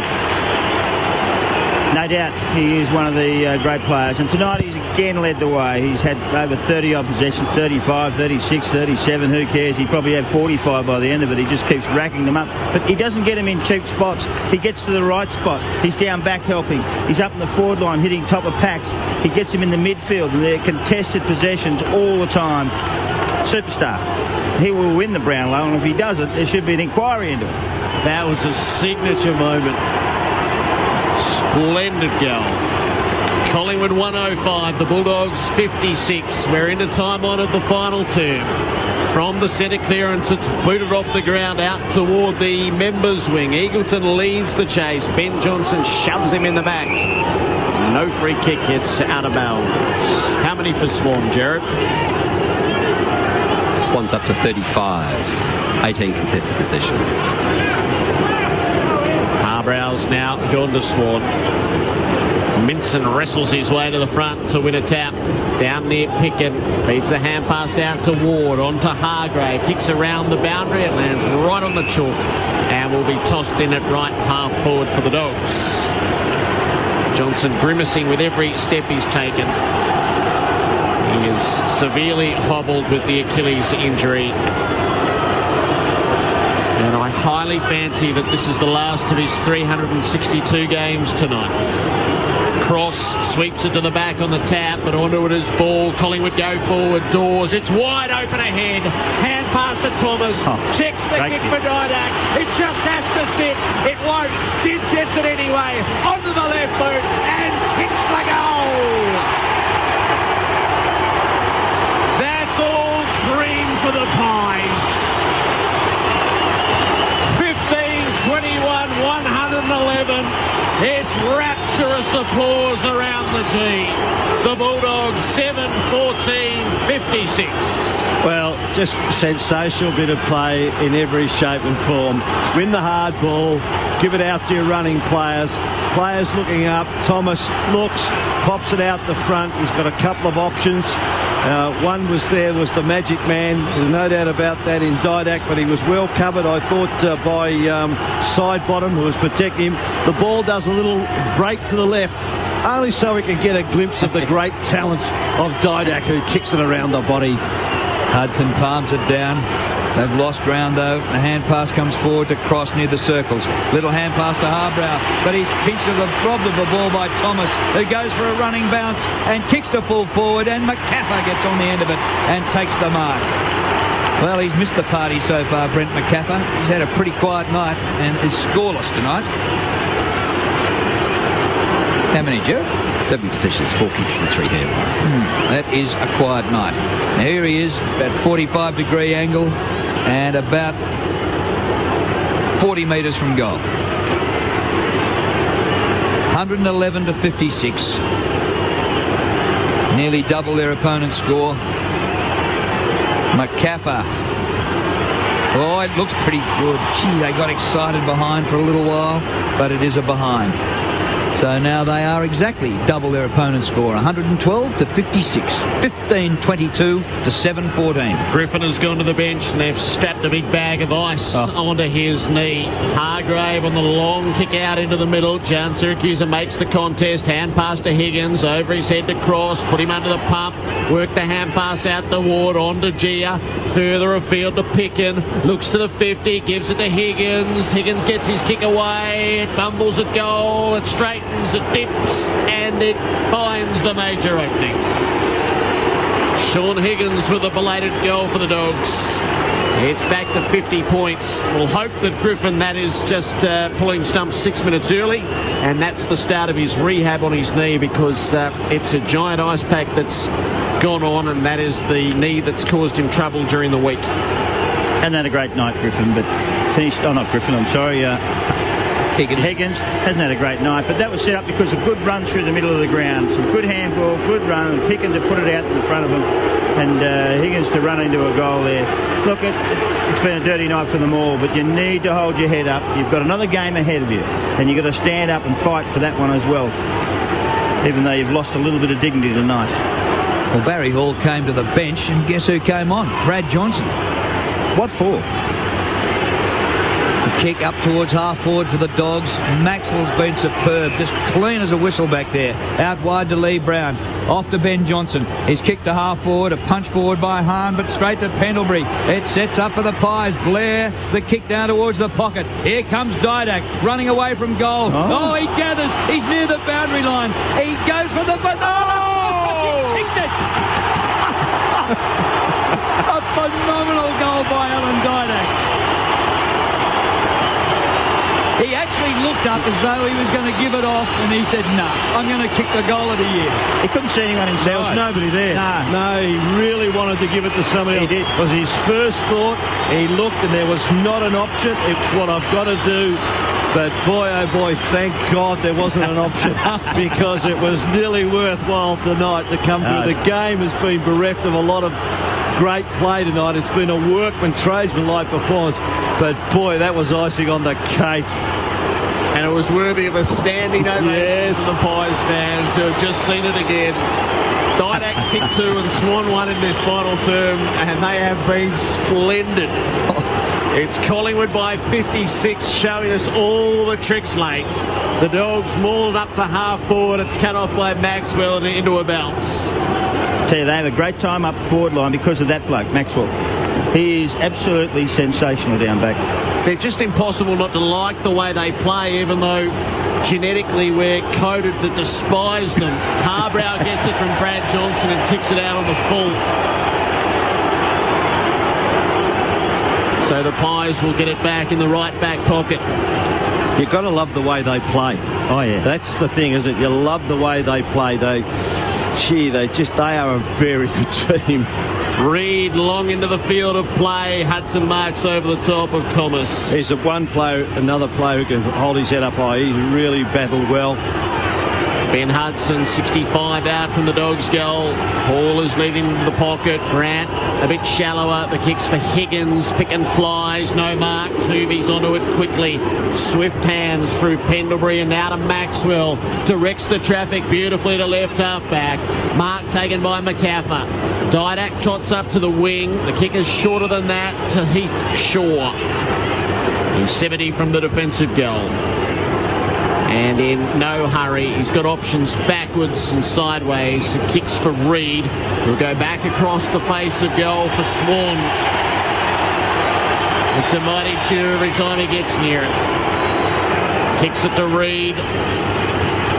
And out to McCaffer at left half back. He's a beauty, Reid. Forward. McCaffer goes for Didak. No, just rolled his ankle a little bit of crab, I think. He's fine. They were all going to cheer and they just held their breath for a moment. Kicks it back with the Shaw and back they go again. So fullback, Reid has it. Collingwood 16-22, 118. The Bulldogs 8-14, 62. There's a week off in their future. The kick's a long one. He actually booted that out of bounds on the full past Heath Shaw. Well, they'd won 9 in a row until they lost to Hawthorn last week. And given what happened at Subiaco today, I'm not sure how that happened. Stewards. Grant with the free kick up towards the 50. And the mark taken by Reid, who's looking to give off the hand pass when he's on the flat of his back. Kicks the ball backwards to the governor. Nick Maxwell. Probably a controversial selection as captain of Collingwood. What a beauty he's been. Wearing Nathan Buckley's number 5. Short pass back across the ground to Ben Johnson. They're just fiddling about. Dream team's over, boys. And the kick to Blair, 20-year-old, and his first final, Jared Blair. It's been a fantastic performance by the Pies. And you think it's not just for tonight, but later in the season. And the biggie might come, first since 1990. Maxwell beats a would-be tackler, kicks towards centre wing. Boyd charges hard at it and takes the mark. Delivers the pass back to half forwards, giving it straight up, and Blair, standing in front of Hahn, takes the mark. And Mitch Hahn's been beaten by big blokes, little blokes, and anybody who's been near him. And himself. Jared Blair, the littlest of the locks. In game number 9, and I'm not joking about that. If things go wrong, you've got to work your way through. You don't drop off the intensity. Back to Ben Johnson and Swan again. Ben Johnson trots across the defensive goal. They're just waiting for the final siren, the Pies. Swan again. Up they go. Is it 40 kick it yet? back to Ben Johnson. Give it back to Swan. Ball coming up to make some space in the back pocket. He's at 38, Swan. They want him to get 40. Oh, Johnson kicks it long. Hall knocked Maxwell over in the back play. He's gonna get it. Here he goes, here he goes. Ball's loose. Swan, yes, that's 39. He kicks up for the wing. Past Dawes and Minson. Dawes is onto it. Hand pass to McCaffer. Works it forward to Thomas. Hand pass to Pendlebury. One more rush for the Pies. Pendlebury to ball. Ball flicks it up over the top. The last goal from Steele's side bottom. And the last rights for the Western Bulldogs. Collingwood by 62 points. Neatly double the Bulldogs score. That was just something else to watch that go around the boundary line. The doggies never laid a finger on them or a hand near the ball, and they just played with them and toyed with them and teased them the whole way around to the goal square. And Ball fumbled it. Couldn't believe it, but he got it up and knocked it over the top to steal side bottom. But it was set up again. Started down the back with you know who? Swan. They would have Swanee, how they love him. They would have had 16 or 17 possessions in a row because they just controlled the ball for 2 minutes before they went. Drove them mad. Yeah, the disposals are now 416 to 355. Out of the middle again. Here come the Pies. First back there is Gian Siracusa, though, for the Dogs. Out to Hargrave, who kicks out towards the Great Southern Stand wing. Shocking disposal, side bottom the first there. He gathers. He finds Shaw. Little pass over the top to Beams. And he runs out of room, and the ball beats him out of bounds at right half forward for the Pies. 124 to 62. It always looked potentially to have the most one-sided final about it, and that's the way it's turned out. First versus fourth. And the top three have cleared out from number 4 and the rest. And there's the siren to signal Collingwood advancing to the preliminary final. And the Bulldogs staggering at the end of their season. They play a semi next week. What a victory to the Pies!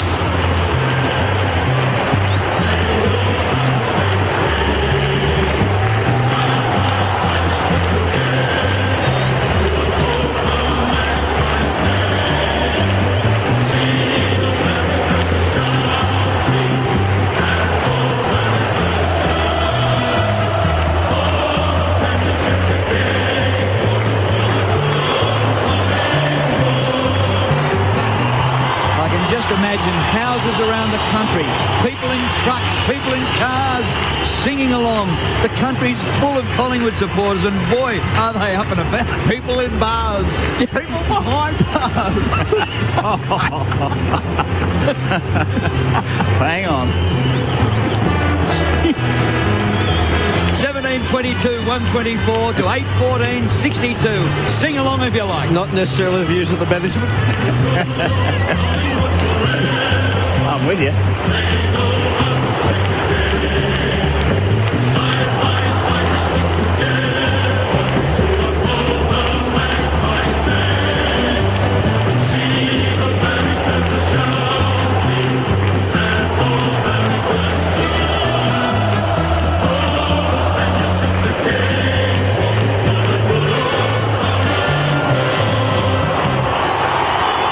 Margin 62 points.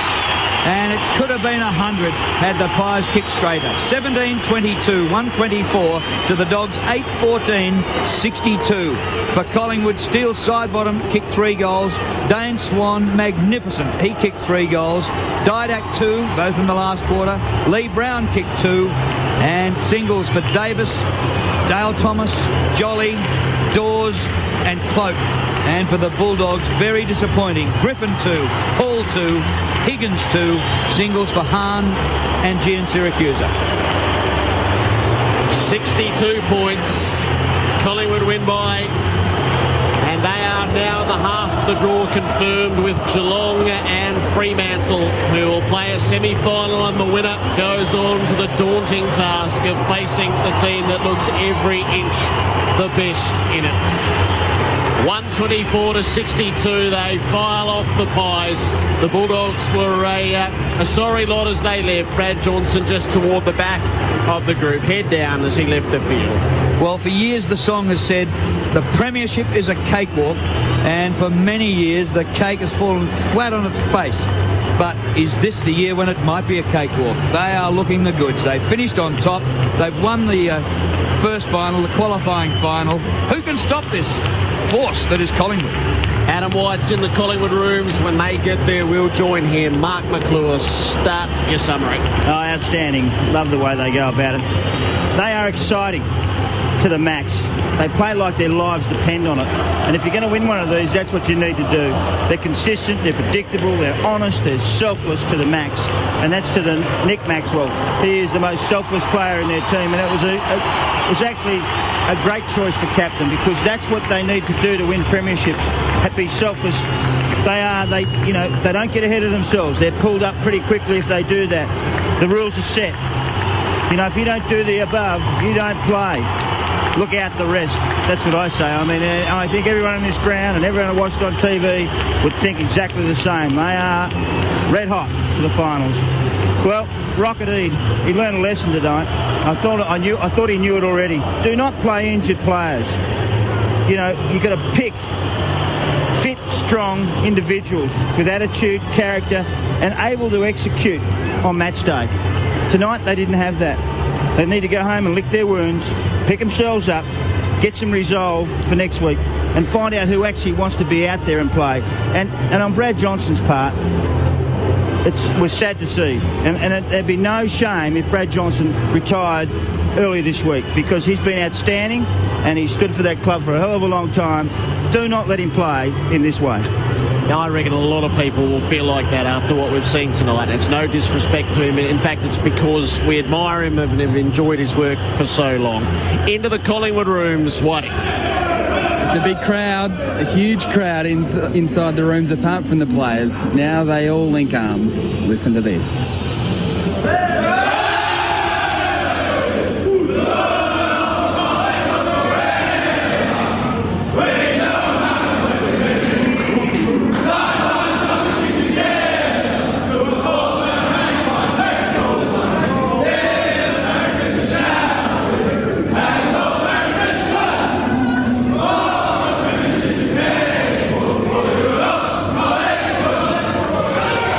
The song, two renditions. There were the players in the middle of the room, and then there's a number of spectators. I don't know how they get in the rooms, but they're singing the song as well. Back to you, and then back to me shortly, because we've got Scott Pendlebury. Collingwood 17-22, 124 over the Dogs, 8-14-62. No, I'm done. You're done? Well, there's no more to say. I just think that, there's no value talking about players and bits and pieces. It's just, it's a team game, and the best team won. I don't know who's fit and well, but I'm just looked through the list. Oh, we can go back to the rooms. Whitey. We can, because Scott Pendlebury joins us. Scott, another big game from yourself, but more importantly for Collingwood, all we've seen throughout the course of the home and away season, you put it on the big stage in a final. Yeah, it was very encouraging. I suppose all week we focused on getting back to all the little basic things and making sure we worked hard defensively, and I think tonight we showed that, although the first quarter was a bit too free-flowing, but after that we really tightened up. The last couple of weeks in the build-up to the finals, that you weren't playing as well, and I guess there was a reason for that, because you had one eye on the finals. Was it hard to, A, stay focused in those final couple of games, but B, to then turn it on and get back to your best in the final?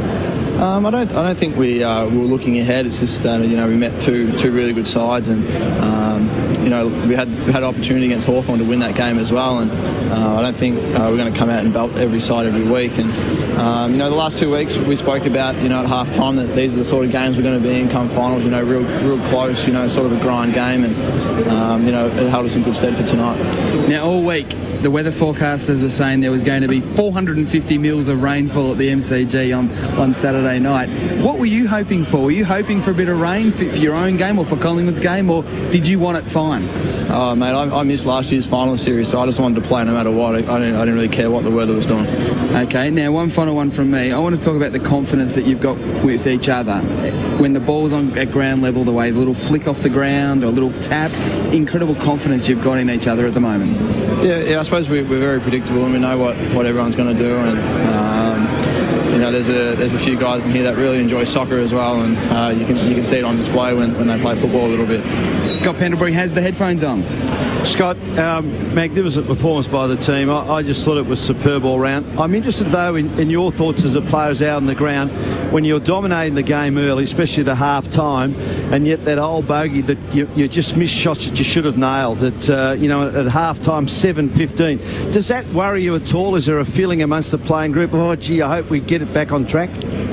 Not really. We don't really, I suppose, speak about goal kicking. I know we do a lot of work on it, and I think as soon as you start, putting pressure on guys and telling them that they've got to kick straight and all those sort of things, I think every bloke knows when they miss a goal that they should have kicked. Everyone's pretty hard on themselves in this side. So, it's definitely going to turn a corner very soon, I hope. Yeah, the reason I said that, because it's obviously something we're observing, but I noticed that when blokes missed it, there might have been just a slap on the thigh but it was not dwelling on it. It was getting straight back and doing what you need to do, and I thought that bore fruit because your second half, you've kicked 10-7. Yeah, exactly. And I suppose you can't. I suppose once you kick a point, you can't. You don't get the ball back to have a second go. And the best thing for the side is that you move on as quickly as possible. And next time you get opportunity, you kick the goal. Now, the only downside I would suggest tonight was that when we looked out there and saw Sharrod Wellingham go down. I know it's early days, but is there any feedback yet on how he is? He looked in a fair amount of pain. Looked like an ankle injury. Yeah, it did. I think he tweaked his ankle there, and I haven't seen him yet. So, as you said, it's very early days.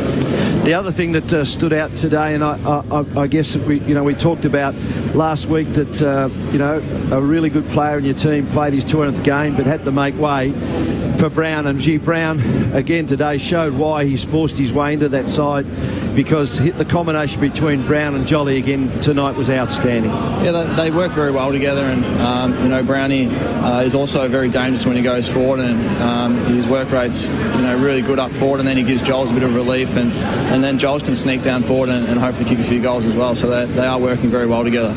Scotty, you've got to dare to dream, and obviously you get a feeling now that you have a chance to win this one.